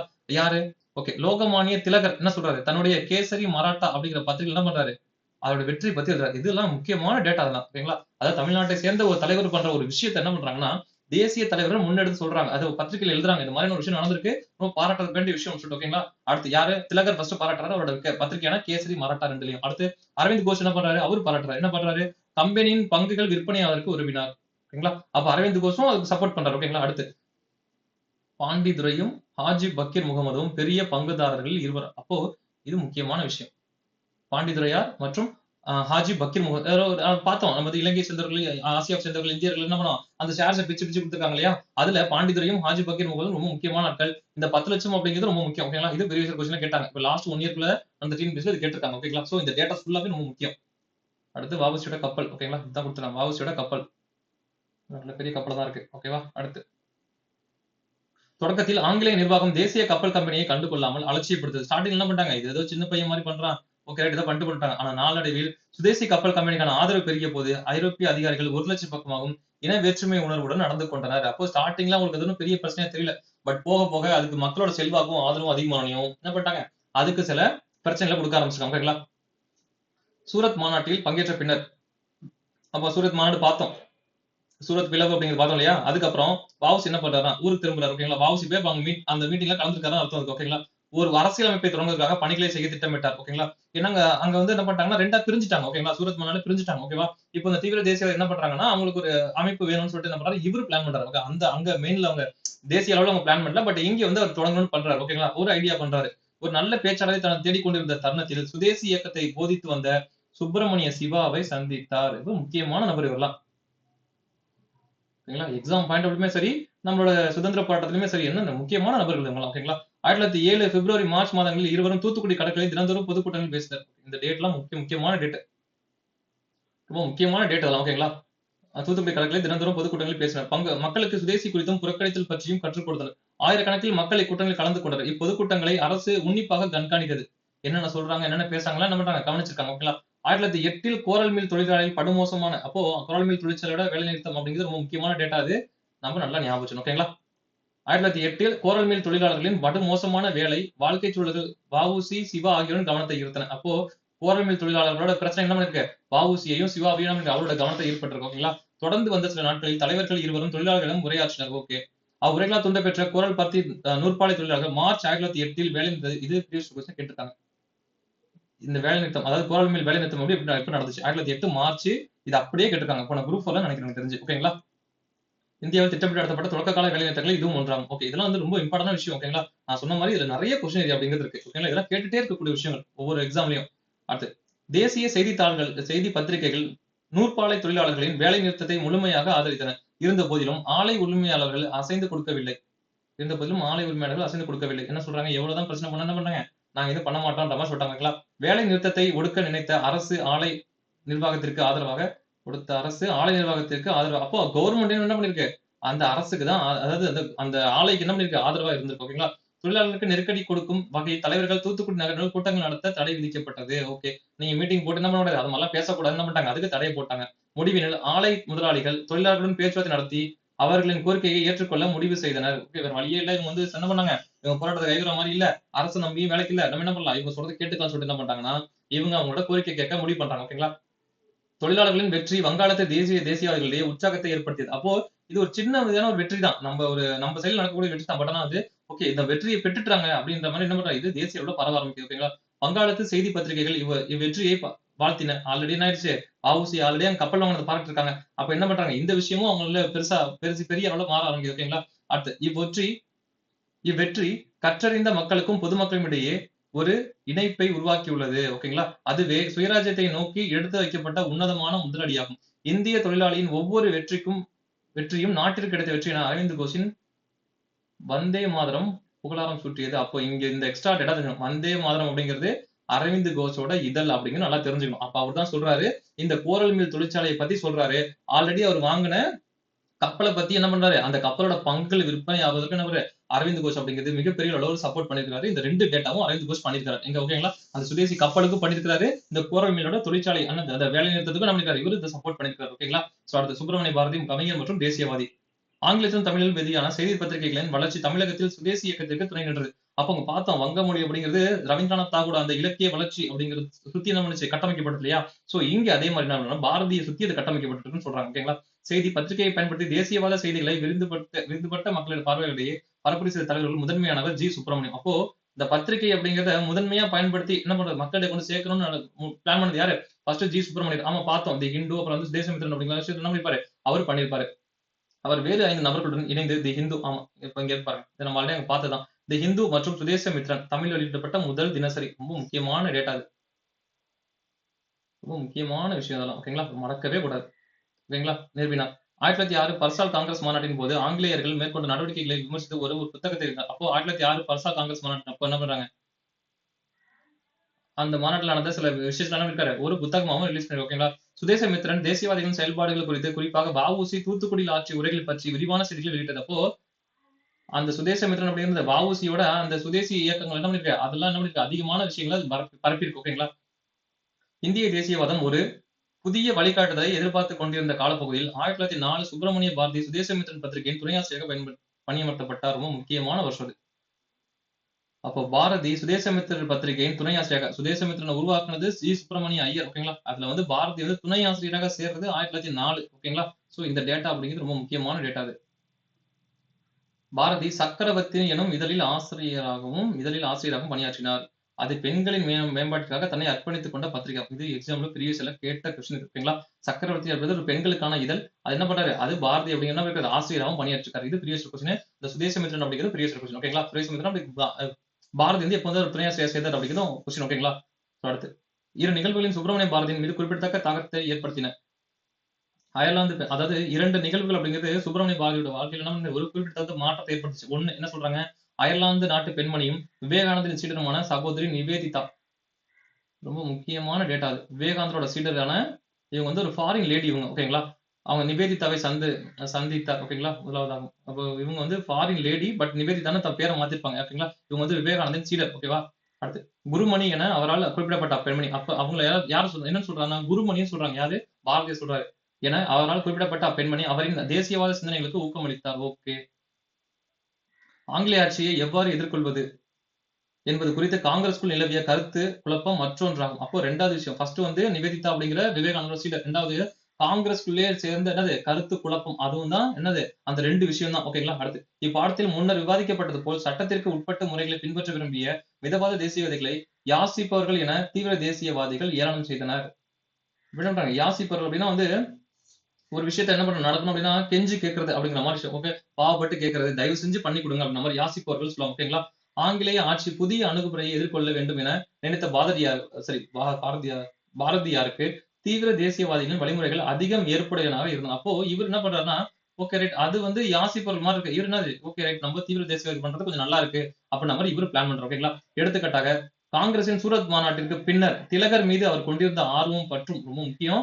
திலகர் மீது அவர் கொண்டிருந்த பற்றும் ஆர்வமும் மேலும் பெருகியது. திலகரின் டெனட்ஸ் ஆஃப் நியூ பார்ட்டி, இது ரொம்ப முக்கியமான விஷயம். அது நூலை தமிழில் மொழியாக்கம் செய்தார். இது ரொம்ப முக்கியமான விஷயம். அது திலகரோட நூல், அது ரொம்ப முக்கியம். அத பாரதி வந்து என்ன பண்ணிருக்காரு, தமிழ்ல மொழிபெயர்த்திருக்காரு. ஓகேங்களா. மேலும் 1907 சூரத் சென்று வந்த பயணம் குறித்து சென்னை மாகாண தீவிர தேசியவாத குறித்து எனும் சிறு புத்தகம் ஒன்றை வெளியிட்டார். அப்போ 1907 போயிட்டு வந்திருக்காரு. ஓகேங்களா. போயிட்டு வந்ததுக்கு அப்புறம் திலகரோட புக்கை டிரான்ஸ்லேட் பண்ணிருக்காரு. அது ஒரு விஷயம். ரெண்டாவது அது ஒண்ணு. ரெண்டாவது என்ன பண்றாருன்னா, சூரத் சென்று வந்த பயணம் சென்னை மாகாண தீவிர தேசியவாதிகள் குறித்து அப்படிங்கிற இந்த ஒரு சிறு குறிப்பு புத்தகத்தை என்ன பண்ணிருக்காரு, வெளியிட்டிருக்காரு. ஓகேங்களா. இந்த ரெண்டு விஷயம். ஓகேங்களா. புக்கு பேர் அப்படிங்கிறது டிரான்ஸ்லேட் பண்றப்ப தப்பா இருக்கிறான்னு தெரியல. சூரத் சென்று வந்த பயணம் சென்னை மாகாண தீவிர தேசியவாதி கருத்து அப்படின்ற மாதிரி கொடுத்துருக்காங்க. ஓகேங்களா. ஞாபகம் வச்சுக்கோங்க. ஒரு சிறு குறிப்பு புத்தகத்தை எழுதியிருக்காரு. ஓகேங்களா. பாரதி ஆசிரியராக பணியாற்றிய இந்தியா, அப்ப இங்க மூணாவதா ஒரு இதழ் கொடுக்குறாங்க, வார இதழ். ஓகேங்களா. ஆல்ரெடி வந்து சுதேசமித்ரன் பார்த்தோம், சக்கரவர்த்தினி பார்த்தோம். மூணாவது பார்க்கலாம் இந்தியா அப்படிங்கிறது தீவிர தேசியவாதிகளின் குரலாக மாறியது அப்படின்னு பாக்குறோம். ஓகேங்களா. இது மூணாவது பத்திரிகை. அடுத்து வஉசி சுப்பிரமணிய சிவா கைது சிறைவாசம் பார்த்தோம். வஉசி வந்து மேல அங்க எங்க முடிச்சிருந்தோம் அப்படின்னா, வஉசி வந்து அரசியல் சார்ந்த ஒரு அமைப்பு உருவாக்கணும், ஒரு பேச்சாளர் தெரிவித்தப்போ சுப்பிரமணிய சிவா வந்து அவர் கூட சேர்றாரு. ஆமா, மேல பார்த்தோம். இவங்க ரெண்டு பேரும் சேர்ந்தா கோரல் மில் தொழிலாளர்கள் வேலை நிறுத்தம் அப்படிங்கிறது பண்ணி என்ன பண்றாங்க, ஒரு மிகப்பெரிய அளவு சக்சஸ் பண்றாங்கன்னு பார்த்தோம். ஓகேங்களா. அடுத்து அதுக்கப்புறம் என்ன பண்றாங்க, 6 மாத சிறை தண்டனைக்கு பின்னர் பிபின் சந்திரபால் 1907 மார்ச் 9 விடுதலை செய்யப்பட்டார். ஓகே. பிபின் சந்திரபால் என்ன பண்றாரு, அரெஸ்ட் பண்ணதுக்கு அப்புறம் அவங்க 1907 மார்ச் 9 என்ன பண்றாங்கன்னா ரிலீஸ் பண்றாங்க. ஓகேங்களா. அந்நாளை தமிழ்நாட்டு சுதேசி இயக்க தலைவர்கள் சுதேசி தினமாக, முக்கியமான டேட்டா எங்க ரொம்ப முக்கியம், திருநெல்வேலியில கொண்டாட பிளான் பண்றாங்க. ஓகேங்களா. மார்ச் 9 யாரு ரிலீஸ் ஆறா, பிபின் சந்திரபால். இது மறந்துடவே கூடாது. பிபின் சந்திரபால் ரிலீஸ் ஆகுறாரு மார்ச் 9. ஓகேங்களா. அப்போ எங்க அந்த என்ன தினமா கொண்டாடுறாங்க, சுதேசி தினமாக. இது எப்படி கேட்பாங்கன்னா, சுதேசி தினமாக யாருடைய விடுதலையை கொண்டாட முடிவு செஞ்சாங்க அப்படின்னு அப்படிதான் கொஸ்டின் வரும். ஓகேங்களா. அப்படிதான் 2 டைம் கேட்டிருக்காங்க. அடுத்து திருநெல்வேலி எங்க முடிவு பண்றாங்க, திருநெல்வேலியில. அரசு நிர்வாகம் அனுமதி மறுத்ததையும் மீறி வஉசி சுப்பிரமணிய சிவா, பாருங்க நம்ம சுப்பிரமணிய சிவா 2 பேர் தான் பார்த்தோம். அந்த பத்மநாபரும் இங்க முக்கியம். ஆனா இந்த பத்மநாபர் அப்படிங்கிறது பழக்கப்படாத பேர். ஓகேங்களா. இந்த இடத்துல மட்டும் தான் இவரை பார்ப்போம். அப்போ வஉசி சுப்பிரமணியம் எந்த அளவுக்கு முக்கியமோ அதே அளவுக்கு இந்த பத்மநாபர் இங்க முக்கியம், இந்த விஷயத்துக்கு முக்கியம். ஓகேங்களா. சோ அரசு வந்து அதுக்கு அனுமதி தரல. எதுக்கு, சுதேசி தினமா நாங்க கொண்டாட போறோம்னு போய் கேட்டிருக்காங்க அரசுகிட்ட. பட் ஆனா அரசு வந்து என்ன பண்ணிடுச்சு, அதை மறுத்துருச்சு. ஆனா மீறி இவங்க என்ன பண்றாங்கன்னா அதை செயல்பட்டு இருக்காங்க. அவர்கள் 1908 மார்ச் 12 தேச துரோக குற்றத்திற்காக கைது செய்யப்பட்டனர். இதுவும் முக்கியம். எதுக்காக அரெஸ்ட் பண்றாங்க, தேச துரோக குற்றம். அப்படின்னா அவங்க தேச துரோக குற்றம் பண்றாங்க. இவங்க சுதேசி தினம்னு கொண்டாடணும்னு போய் பிரிட்டிஷ் அரசாங்கத்தை கேட்கறாங்க. பிரிட்டிஷ் அரசாங்கம் அதுக்கு அப்ரூவ் கொடுக்கல. அதை மீறி அவங்க செயல்பட்டாங்க. அதனால அது தேச துரோக குற்றம்னு சொல்லிட்டு என்ன பண்றாங்க, அரெஸ்ட் பண்ணிட்டாங்க. ஓகேங்களா. முக்கியமான சுதேசி இயக்க தலைவர்கள் கைது செய்யப்பட்டதா சினம் கொண்ட உள்ளூர் மக்கள் எதிர்வினையாக வன்முறை நடவடிக்கைகள் ஈடுபட்டனர். ஓகே. அவங்க 2 பேரையும் அரெஸ்ட் பண்ணிட்டாங்க. ஓகே. என்ன பண்ணிட்டாங்க, உள்ளூர் மக்கள் எல்லாம் கிளர்ச்சி பண்ண ஆரம்பிக்கிறாங்க. ஓகே, எப்படி அவங்களை அரெஸ்ட் பண்ணலாம் அப்படின்னு என்ன பண்றாங்க, கிளர்ச்சிகள்ல ஈடுபடுறாங்க. ஓகேங்களா. எதிர்ப்பை எதிர்க்கும் வகையில் கடையெடுப்பு நடத்தப்பட்டது. ஓகே. திருநெல்வேலியில் நகரசபை கட்டடமும் காவல் நிலையம் தீ வைக்கப்பட்டன. கொஞ்சம் வன்முறையாக தான் நடந்திருக்கு. ஓகேங்களா. மிக முக்கியமான சுதேசி தலைவர்கள் கைது செய்யப்பட்டதை எதிர்த்து நூற்பாலை தொழிலாளர்கள் பெருவாரியான எண்ணிக்கையில் ஆலையை விட்டு வெளியே வந்தனர். ஓகே. அடுத்து எதிர்ப்பு தெரிவித்த கூட்டத்தாரோடு ஏற்பட்ட சில மோதல்களுக்கு பின்னர் சில தலைவர்களை கைது செய்ததோடு நின்றுவிடவில்லை. உண்மையில் செயலக்குத்துடன் எதிர்ப்பு இயக்கத்தில் கலந்து கொண்ட மக்களும் தண்டிக்கப்பட்டனர். மக்களையும் என்ன பண்ணிருக்காங்கன்னா கொஞ்சம் தண்டிச்சிருக்காங்க. திருநெல்வேலி தூத்துக்குடி பகுதிகளை சேர்ந்த மக்களிடம் காவல்துறை தண்டனையால் வரியும் வசூலிக்கப்பட்டது. டாக்ஸையும் வசூலிச்சிருக்காங்க. ஓகேங்களா. அப்போ இங்க வந்து ஒரு பாக்ஸ் ஆஷ் படுகொலை போறதுக்கு முன்னாடி இங்க, சாரி, இங்க டேட்டா இருக்கு பாருங்க, மறந்துட்டேன் பாருங்க. இங்க ஒரு டேட்டா இருக்கு. ஓகேவா, பாத்துருக்கலாம். காவல்துறை துப்பாக்கி சூட்டில் 4 பேர் கொல்லப்படணும். அப்போ அந்த அந்த பிரச்சனை எப்ப என்ன பண்றாங்க, சில இடத்துல மக்கள் கூட்டமும் கூடி சில விஷயங்கள் பண்றாங்க. அதுல துப்பாக்கி சூட்டத்துல என்ன பண்றாங்க, 4 பேர் கொல்லவும் பட்டிருக்காங்க. ஓகேங்களா. திருநெல்வேலி நடந்த கழகத்துல. ஓகேங்களா. 1908 ஜூலை 7 வஉசியும் சுப்பிரமணிய சிவாவும் குற்றம் செய்தனர் என அறிவிக்கப்பட்டு தேச துரோக குற்றத்தின் கீழ் சிறையில் அடைக்கப்பட்டனர். அப்போ 1907 மார்ச் 7 சாரி ஜூலை 7 என்ன பண்றாங்க, அவங்களுக்கு தண்டனையும் கொடுத்துட்டாங்க. இது ரொம்ப முக்கியம். ஓகேங்களா. இங்க அடுத்து, அரசுக்கு எதிராக பேசிய குற்றத்திற்காக சிவாவுக்கு 10 ஆண்டுகள் நாடு கடத்தல் தண்டனையும். பாருங்க, 10 ஆண்டுகள் நாடு நாடு கடத்தல் தண்டனை. ஓகேயா. இது முக்கியம். இது ப்ரீவியஸ் கொஸ்டின் கேட்டிருக்காங்க. அவருக்கு உடந்தையாக இருந்ததாக வ.உ.சி.க்கு ஆயுள் தண்டனையும், அதாவது ஆயுள் தண்டனை 20 வருஷம் ஓகேங்களா விதிக்கப்பட்டது. அடுத்து, வ.உ.சி. அரசை எதிர்த்து பேசியதற்காக மேலும் ஒரு ஆயுள் தண்டனை. அப்போ ஒரு 2 ஆயுள் தண்டனை. ஓகேங்களா. 2 ஆயுள் தண்டனை யாருக்கு? நம்ம வ.உ.சி.க்கு. அவருக்கு வந்து 10 வருஷம் நாடு கடத்தல். யாருக்கு? சுப்பிரமணிய சிவாவுக்கு. ஓகேங்களா. அடுத்து இங்கே விதிக்கப்பட்டது. திருநெல்வேலியில் போராட்டங்களை எந்த அளவிற்கு அரசு தீவிரத்தை நோக்கியது என்பதை இக்கொடூரமான தண்டனை. அப்போ பண்ணவே கூடாது. உங்களை பார்த்துட்டு யாரு திரும்ப இதை பண்றதுக்கு யாருமே ட்ரை பண்ணக்கூடாது அப்படிங்கிறத ஒரு மோசமான தண்டனை கொடுத்துருவாங்களா. இந்நிகழ்ச்சி பின்னுலக ஆங்கிலேயர் அரசின் அடக்குமுறையானது ஒரு சில தலைவர்களை கைது செய்வதுடன் நின்றுவிடவில்லை. உண்மையில் செயலுடன் கலந்துபட்ட மக்களை மக்களையும் தண்டிச்சிருக்காங்க. ஓகேங்களா. அப்புறம் என்ன பண்றாங்க, திருநெல்வேலி தூத்துக்குடி மக்கள் சொன்ன தண்டனையோடு சேர்த்து வரியையும் வசூலிச்சிருக்காங்க. ஓகேங்களா. சோ அதுக்கப்புறம் தான் ஆஸ்படுகொலை. இங்க இந்த வ.உ.சி. பத்தி என்ன சொல்றாங்க, டேட்டா கொடுத்தாங்க. பேரரசருக்கு எதிராக வ.உ.சி. சுப்பிரமணிய சிவா வழக்கில் ஏன்னா தேச துரோக குற்றம்னு சொல்லிட்டாங்க. ஓகேங்களா. சோ அதான் சொல்றாங்க, பேரரசருக்கு எதிராக தீர்ப்பின் பகுதிகள் என்ன சொல்றாங்கன்னா, ஆங்கிலேய ஆட்சிக்கு எதிராக மக்களை தூண்டுவது அது எப்போதானாலும் சரி மிக மோசமானது குற்றம் என்று எனக்கு தோன்றுகிறது. இம்மாகாணத்தில் இவ்வகைப்பட்ட வழக்குகள் இதுவே முதல் வழக்கு என்பது உண்மை. ஆனால் இக்குற்றம் காலூன்றதற்கு எந்த மாகாணங்களிலெல்லாம் இடத்தை பெற்றுவிட்டதோ அவைகளில் நிலவும் இப்போதைய நிலைமைகள் மிதமான தண்டனைகளான சில மாதங்கள் சிறை தண்டனை அல்லது 1 அல்லது 2 ஆண்டுகள் சிறை தண்டனைகளானது தகுதியற்றோருக்கு வழங்கப்பெற்ற சலுகைகள் என சுட்டிக்காட்டுவதாய் தோன்றுகிறது. தண்டனையின் குறிக்கோளானது குற்றவாளிக்கு மட்டுமல்ல அவருடைய முன்னுதாரணத்தை பின்பற்றவில்லையும் மற்றவர்களுக்கும் அச்சமூட்டுவதை அமைய வேண்டும். இதுதான் முக்கியம். எதுக்காக அவ்வளவு பெரிய தண்டனை கொடுக்குறோம் அப்படிங்கறத அவங்க சொல்றாங்க. இது குற்றவாளிக்கு மட்டும் இல்ல, இனிமே குற்றம் பண்ணணும்னு நினைக்கிறவங்க கூட என்ன பண்ணும், அதுக்கு பயமுறுத்ததா இருக்குன்னு சொல்றாங்க. ஓகேங்களா. ஏறத்தாழ ஒரு புரட்சியாக முடிந்துவிட்ட ஒரு அரசு எதிர்ப்பு இயக்கத்தை கையாள வேண்டியுள்ளது. கழகங்கள் அடக்கும் போது இழக்கப்பட்ட உயிர்களுக்கு தார்மீக அடிப்படையில் இவர்களே பொறுப்பாக. அப்போ அந்த பிரச்சனை எப்போ என்ன பண்றாங்க, பிரிட்டிஷ்காரங்க வந்து துப்பாக்கி சூடு நடத்துறாங்க இல்லையா, 4 பேர் இறந்துருக்காங்க கூட பார்த்தோம் இல்லையா, அதுக்கெல்லாம் இவங்களே தான் பொறுப்பு. ஓகேங்களா. பொறுப்பாக என்பது அவர்களை கைது செய்ததில் உறுதியாகிவிட்டது. அப்போ எதுக்காக அவங்களுக்கு அவ்வளவு தண்டனையை கொடுத்தோம், இல்ல எதுக்காக அவங்க வந்து கைது பண்ணணும் அப்படிங்கிறது என்ன பண்றாங்க, அவங்க ஒரு விளக்கத்தையும் கொடுக்குறாங்க. ஓகேங்களா. அடுத்து, ஆஷ் படுகொலை. இதுவும் அது சம்பந்தப்பட்டதான். இந்த பிரச்சனை கூட சம்பந்தப்பட்டதான். ஓகேங்களா. தூத்துக்குடியில் சுதேசி முயற்சிகள் அடக்கப்பட்டது. ஓகே, ஆமா, எல்லாத்தையும் அரெஸ்ட் பண்றாங்க. அப்புறம் வந்து கொடூரமான தண்டனைகள் எல்லாம் கொடுத்துருக்காங்க. ஓகேங்களா. சோ அதை தொடர்ந்து சுதேசி இயக்க தலைவர்கள் கைது செய்யப்பட்டு அவமானப்படுத்தப்பட்டது ஆகியவை இளைஞர்களிடையே பெரும் கோபத்தை உருவாக்கின. திருநெல்வேலி நிகழ்வுக்கு பழி வாங்குவதற்காக ஒரு சதித்திட்டம். அப்போ திருநெல்வேலியில் நடந்த கழகம் பார்த்தோம், 4 பேர் வந்து என்ன பண்ணிட்டாங்க, இறந்துட்டாங்க கூட பார்த்தோம். அந்த தலைவர்கள் எல்லாம் என்ன பண்ணிட்டாங்க, அரசு என்ன பண்ணிட்டாங்க, கைது பண்ணி என்ன பண்ணிட்டாங்க, மோசமான தண்டனைகள் கொடுத்துட்டாங்கன்னு பார்த்தோம். ஓகேங்களா. சோ இதுக்கு பழி தீர்த்துக்கு என்ன பண்ணாங்கன்னா ஒரு திட்டத்தை தீட்டுறாங்க. ஆங்கிலேயரின் அடக்குமுறை குறித்து பத்திரிகைகள் தொடர்ந்து பரப்புரை செய்தது. நிர்வாகத்திற்கு எதிராக மக்களிடையே கோபத்தை உண்டாக்குவதில் தீர்மானகரமான பங்கை வகித்தது. ஓகே. ஓகே. திருநெல்வேலி மாவட்ட ஆட்சியரான ராபர்ட் ஆஷ், ரொம்ப முக்கியம், ராபர்ட் W.D.E. ஆஷ் அப்படின்னு சொல்லுவாங்க அவர் பேர். Full name Robert W.D.E. Ash. ஓகேங்களா. அவரை திருநெல்வேலி மாவட்ட ஆட்சியர். ஓகேங்களா. 1911 ஜூன் மாசம் நடந்த மணியாச்சி ரயில் நிலையத்தில் என்ன பண்றாரு, வாஞ்சிநாதனால் சுட்டுக் கொல்லப்பட்டார். ஓகேங்களா. ரொம்ப இம்பார்ட்டன்ட். இது ஆல்ரெடி அங்க பார்த்திருக்கோம் நம்ம. ஓகேங்களா. 10th புக்லயே ஒரு டைம் பார்த்தோம். ஓகேங்களா. 1880 திருவாங்கூர் அரசின் பகுதியில் பிறந்த வாஞ்சிநாதன், இது ப்ரீவியஸ் கொஸ்டின் கேட்டிருக்காங்க. ஓகேங்களா. 3 ஸ்டேட்மெண்ட் கொடுத்து கேட்டிருக்காங்க. திருவிதாங்கூர் அரசின் பகுதியில் பிறந்த வாஞ்சிநாதன் அவ்வரசின் ஆட்சியில் இருந்த புனலூர் வனத்துறையின் காவலராக பணியாற்றினார். இது அப்படியே கேட்டிருக்காங்க ப்ரீவியஸ் கொஸ்டின்ல. புனலூர் காவல்துறை காவலராக வன இலாக்கா அதிகாரின்னு கேட்டிருந்தாங்க அந்த எக்ஸாம்ல. வன இலாக்கா அப்படின்னு கேட்டாங்க, வன இலாக்கா அதிகாரி அப்படின்னு கேட்டாங்க அந்த எக்ஸாம்ல. ஓகேங்களா. அப்போ இந்த லைன் அப்படியே கேட்டிருக்காங்க. அப்படிங்களா. ஓகேவா. 1880 திருவிதாங்கூர் அரசு அவர் அங்கதான் பிறந்திருக்காரு. ஓகேங்களா. திருவிதாங்கூர் அங்கதான் பிறந்திருக்காரு. அடுத்து, பாரத மாதா என்ற புரட்சிகர தேசியவாத குழுவில் அவரும் அப்போ பாரத மாதா அப்படின்னு அழைக்கக்கூடிய நம்ம பார்த்தா பாரத மாதா சங்கம்னு ஒரு பார்த்தோம். ஓகேங்களா. 10th புக்ல பார்த்தோம் இல்லையா. அது என்ன பண்ணிருக்காருன்னா அதுல இவரும் ஒரு உறுப்பினர் வந்திருக்காங்களா. ஐரோப்பிய அதிகாரிகளை கொள்வதன் மூலம் இந்தியர்களுக்கு புரட்சிக்கு தூண்டுவதே இவ்வமைப்பின் குறிக்கோளாகும். அப்போ பிரிட்டிஷ் அதிகாரிகளை கொல்றது. ஓகேங்களா. ஐரோப்பிய அதிகாரி என்ன பண்றது, கொல்றது. அவரை கொல்றது மூலியமா இந்தியால இந்த புரட்சியை தூண்டுவதே அமைப்பின் குறிக்கோளாகும். ஓகேங்களா. இப்ப டார்கெட்டே அதான், ஆங்கிலேயர்கள் அந்த கூட்டுதல் தான் வேலை. ஓகேங்களா. இச்செயல்பாடுகள் சுயராஜ்யத்துக்கிட்ட செல்லும் என அவர்கள் நம்பினர். ஓகே, அவங்களோட சித்தாத்தின் அடிப்படையில் நம்புறாங்க, இதுதான் சுயராஜ்யத்துக்கு அழைச்சு போன்ற மாதிரி என்ன பண்றாங்க, அவங்க நம்பியிருக்காங்க. ஓகேவா. இத்திட்டத்தின் ஒரு பகுதியை வாஞ்சிநாதனுக்கு கைத்துப்பாக்கியை பயன்படுத்தும் பயிற்சியை வ.வே. சுப்பிரமணியம், இது ரொம்ப முக்கியமான பேரு, எக்ஸாம்ல கேட்கக்கூடிய டாபிக்ஸ் எல்லாம். ஓகேங்களா. வ.வே. சுப்பிரமணியம் எங்க நான் பாண்டிச்சேரியில கொடுத்திருக்காரு. அப்போ மணியாச்சி நிலையெல்லாம் சுட்டு கொண்டார் இல்லையா, அது கொல்றதுக்கான அந்த பயிற்சி அப்படிங்கறது யாரு கொடுத்திருக்காங்கன்னா வே சுப்பிரமணியம் அப்படின்னு கொடுத்துருக்காங்க ஓகேங்களா. இது முக்கியமான ஓகேங்களா. மணியாச்சி ரயில் நிலையத்தில் ஆஷை சுட்டுக் கொன்ற பின்னர் வாஞ்சிநாதன் அதே துப்பாக்கியால் தன்னையும் சுட்டுக் கொன்றார். ஓகேங்களா. இப்ப அந்த ரயில் நிலையத்தோட பேரு மணியாச்சி வாஞ்சிநாதன் ரயில் நிலையம் பண்ற மாதிரி சொல்லுவாங்க ஓகேங்களா. அவரோட பேர் தான் இப்போ வச்சிருக்காங்க ஓகேங்களா. அடுத்து படுகொலையின் பின்விளைவுகள் ஓகேங்களா.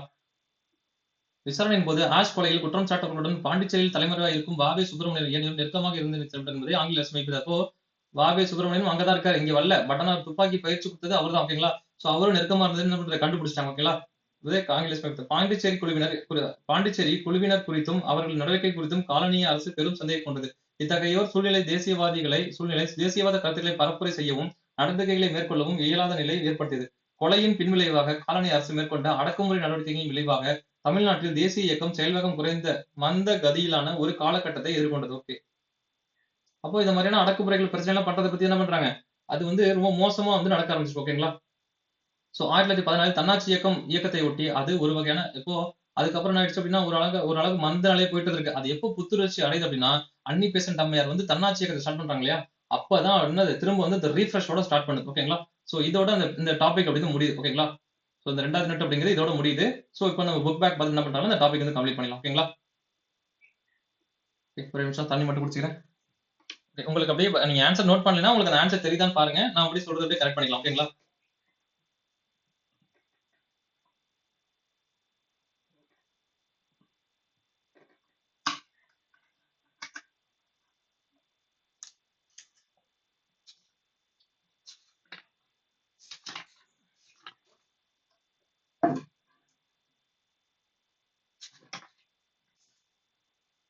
ஓகே போலாமா. சூரத்தில் சூரத்தில் நடைபெறவிருந்த காங்கிரஸ் மாநாட்டிற்கு காங்கிரசின் அடுத்த தலைவராக தேர்ந்தெடுக்கப்பட்டது யாருடைய பெயர் தீவிர தேசியவாதிகளால் முன்மொழியப்பட்டது. சூரத்தில் நடைபெறவிருந்த 1907 நடைபெறவிருந்த மாநாட்டுல யாருடைய பெயர் தீவிர தேசியவாதிகளால் பெயரிடப்பட்டது அப்படின்னா லாலா லஜபதி ராய். அதுக்கப்புறம் உருவாகின அந்த காங்கிரஸ் மேத்தா காங்கிரஸ் அப்படின்னு சொன்னாங்க ஓகேங்களா. மேத்தா காங்கிரஸ் அப்படின்னு சொன்னாங்க ஓகேங்களா. தாதாபாய் நவ்ரோஜி அப்படிங்கிறது 1906 இருந்திருப்பாரு ஓகேங்களா. அரவிந்த் கோஷ்க்கும் அதுக்கு சம்பந்தமே இல்லை ஓகேங்களா. தாதாபாய் நவ்ரோஜி வந்து 1906 இருந்திருப்பாரு. அதுக்கப்புறம் உருவான அந்த அமைப்பு தான் பெரோஷா மேத்தா காங்கிரஸ் இருக்கும் ஓகேங்களா. பின்வரும் கூற்றுக்களை காண்க. என்ன சொன்னாங்க, 1905 மேற்கொள்ளப்பட்ட வங்க பிரிவினை ஆங்கிலேயரின் பிரித்தாளும் கொள்கைக்கு மிகச்சிறந்த உதாரணமாகும். ஆமா எஸ், அவங்கதான் அதோட காரணமே அதான். 1905 நடைபெற்ற கல்கத்தா மாநாட்டில் சுரேந்திரநாத் பானர்ஜி பிரிட்டிஷ் பொருட்களையும் நிறுவனங்களையும் புறக்கணிக்க அழைப்பு விடுத்தார். ஆமா பார்த்தோம் எஸ். இது ஜூலை 15 ஓகேங்களா. July 17 okay sorry July 17 July 19 announce பண்ணிருப்பாங்க. பட் அதுக்கு முன்னாடி ஜூலை 17 தான் அந்த மீட்டிங்ல சொல்லியிருப்பாரு. இதுவும் கரெக்ட் ஓகேங்களா. ஆகஸ்ட் 1905 ஆகஸ்ட் 7 கல்கத்தா நகர அரங்கில் நடைபெற்ற கூட்டத்தில் சுதேசி இயக்கம் குறித்த முறையான அறிவிப்பு. இந்த நம்ம அங்கேயே சொல்றப்பே சொன்னோம், இந்த டேட் அப்படிங்கிறது முக்கியம்னு சொல்லிட்டு ஓகேங்களா. சோ இது ரொம்ப ரொம்ப இம்பார்ட்டன்ட் ஓகேங்களா. அப்போ கீழ்கண்ட எது சரியானது, மேற்கண்ட அனைத்துமே சரியானது ஓகேங்களா. ஆப்ஷன் இ தான் சரி. ஓகே, அடுத்து இந்திய பத்திரிகை சட்டம் 2010 விடிவெள்ளி கழகம் சுயராஜ்யம் சுதேசி இயக்கம். அப்போ விடிவெள்ளி கழகம் நம்ம அங்கேயே பார்த்தோம் 1902 அப்படின்னு பார்த்தோம் ஓகேங்களா. 1902 சொல்லியிருக்காங்க. யாரு, கல்விக்கான தேசிய கழகம். இது கிட்டத்தட்ட 1905 காலகட்டங்கள்ல என்ன பண்ணிருக்கோம், அது குழந்தை இருக்கும். அப்போ இதுதான் 2 ஓகேங்களா. கரெக்டா 2 தானே. எஸ் 2. ஓகே, அடுத்து சுதேசி அப்படிங்கிறது சுய ஆட்சி அப்படிங்கிற பொருளை குறிக்கும். ஓகே, அதே மாதிரி அது சார்ந்திருக்கும் நிலையிலான அதையும் சொல்லுவோம் ஓகேங்களா. தேசிய அளவிலான செயல்பாடுகளை நசுக்கியது. அப்போ அந்த இதுக்கு இந்திய பத்திரிகை சட்டம் 1910 அப்படிங்கிறது தேசிய அளவிலான செயல்பாடுகளை நசுக்கியது. ஆமா எஸ், பெரிய அளவுல புரட்சிகள் இல்லாம கருத்துக்களை பரப்பல் என்ன பண்ணிருக்கு, அதெல்லாம் பண்ணக்கூடாது அப்படிங்கிற மாதிரி சொல்லியிருக்கு ஓகேங்களா. சுதேசி அப்படிங்கிறது சுய ஆட்சி சார்ந்திருக்கும் நிலைக்கு எதிரான புரட்சி. அப்போ சுதேசி அப்படிங்கிறது சார்ந்து, அப்போ சுயராஜ்யம் அப்படிங்கிறது சுய சுய ஆட்சி அப்படிங்கிறத டைரக்டா பொருள் கொள்ளுது ஓகேங்களா. சுயராஜ்யம் அப்படிங்கிறது சுய ஆட்சி. சுதேசி அப்படின்னு நம்ம பார்த்தோம், வன்னிய பொருட்கள் புறக்கணிப்பு, அப்புறம் வந்து நம்ம நாட்டு பொருட்களை என்ன பண்ண பயன்படுத்தணும் அப்படிங்கிற மாதிரி சொல்லியிருப்பாங்க ஓகேங்களா. ஆக்கப்பூர்வ சுதேசி அப்படின்ற சொல்லியிருப்பாங்க. சுதேசி அப்படின்னு சார்ந்திருக்கும் நிலைக்கு எதிரான புரட்சி அப்படிங்கிற மாதிரி சொல்லலாம் ஓகேங்களா. 4 அப்போ 3 4 1 2 3 4 1 2 3 4 1 2 ஆப்ஷன் இ ஓகேங்களா. அடுத்து பின்னவற்றில் எந்த ஒன்று சரியாக பொருந்தியுள்ளது. பக்கிம் சந்திர சாட்டர்ஜி ஆனந்த மடம் ஓகேங்களா. பார்த்தோம் ஆனந்த மடம் புரட்சிகரவாதிகளின் தேசிய கீதமா மாறி இருக்கும் சுதேசி இயக்கத்துக்கு ஓகேங்களா. Correct. G Subramaniam Vidivelli Kazhagam. But ஆனா ஜி சுப்பிரமணியம் அப்படிங்கிறது விடிவெள்ளி கழகம் இல்ல. ஜி சுப்பிரமணியம் அப்படிங்கிறது எது கூட சம்மந்தப்பட்டவர்னா பத்திரிகைகள் கூட சம்மந்தப்பட்டவர்.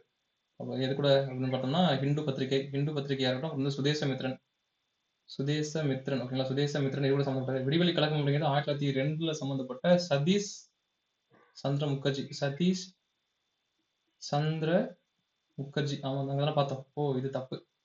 அப்போ மின்டோ பிரபு பல்கலைக்கழக மின்டோ அப்படிங்கிறது 1908 காலகட்டங்கள் அறிவிச்சிருப்பாங்க. பட் 1909 இது மின்டோ மலை சட்டம் ஓகேங்களா. பல்கலைக்கழக சட்டம் 1909 வந்து கர்சன் பிரபுல பார்த்தோம்.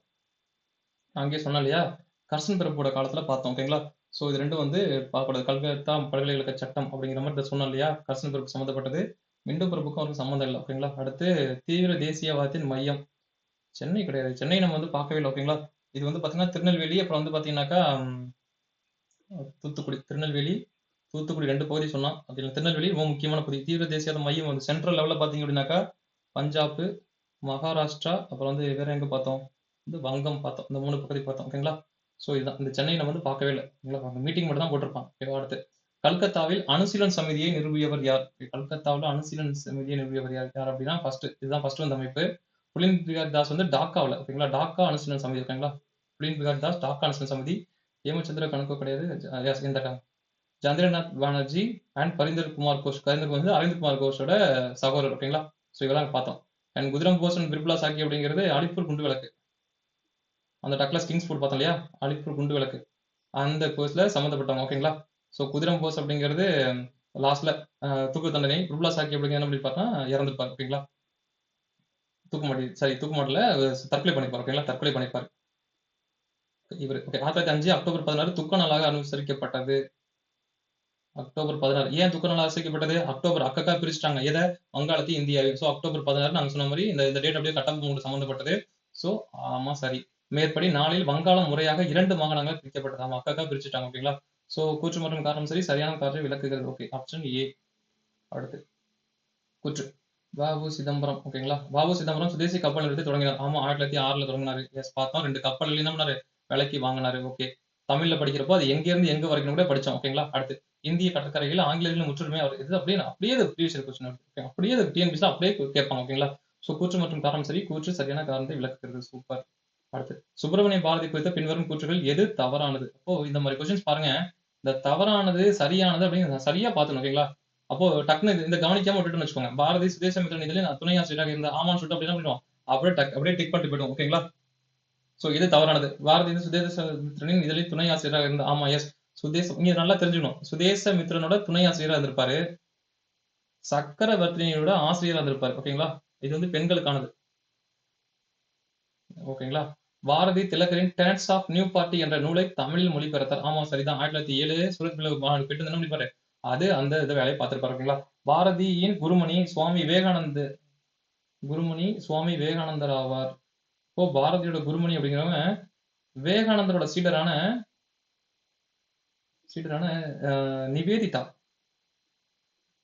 நிவேதிதா அவங்கதான் வந்து குருமணி ஆசிரியர் சொல்லியிருப்பாரு. ஓகே, அப்போ விவேகானந்தர் கிடையாது. விவேகானந்தரோட சீடர் தான் யாருன்னா நிவேதிதா. அப்போ இதுதான் தப்பு ஓகேங்களா. லாஸ்ட் பாரதி பெண்களுக்கான சக்கரவர்த்தி எனும் இதழின் ஆசிரியராக. இதுதான் நம்ம மேல சொன்னதான் ஓகேங்களா. சோ இது 3மே சரி, இது 1 மட்டும் தப்பு ஓகேவா. ஓகே, அவ்வளவுதாங்க இந்த டாபிக் அப்படிங்கிறது முடிஞ்சிருச்சு. முடிஞ்ச அளவுக்கு இது எல்லாமே வந்து எக்ஸாம் பாயிண்ட் ஆஃப் வியூ எதெல்லாம் முக்கியம் அப்படின்னு சொல்லிட்டு நான் சொல்லிட்டேன். நீங்க திரும்ப ஒரு டைம் படிச்சு பாருங்க. படிச்சு என்ன பண்ணுங்க, ஒரு டைம் இந்த பாயிண்ட்ஸ் எல்லாம் உங்களுக்கு திரும்ப வந்து இந்த இயர் அந்த டேட்டாஸ் எல்லாம் ஞாபகம் என்ன பண்ணுங்க, ஒரு டைம் வந்து ரீகால் பண்ணி பாருங்க. 1க்கு 2 டைம் வந்து என்ன பண்ணுங்க, இந்த இம்பார்ட்டன்ட் டாபிக்ஸ் ஃபர்ஸ்ட் ஒரு டைம் நீங்க ஃபுல்லா ரீட் பண்ணிக்கோங்க.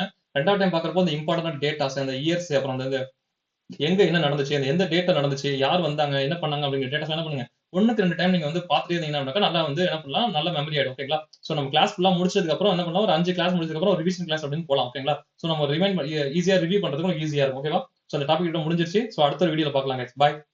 இந்த கிளாஸ் உங்களுக்கு பிடிச்சிருக்கும்னு நினைக்கிறேன். ஏதாவது கமெண்ட்ஸ் இருந்துச்சு, ஏதாவது இஷ்யூஸ் இருந்துச்சுன்னா என்ன பண்ணுங்கன்னா நீங்க கமெண்ட் செக்ஷன் சொல்லுங்க ஓகேங்களா. நான் அடுத்த கிளாஸ் வந்து மாத்திக்கிறேன் ஓகேங்களா. பாய்.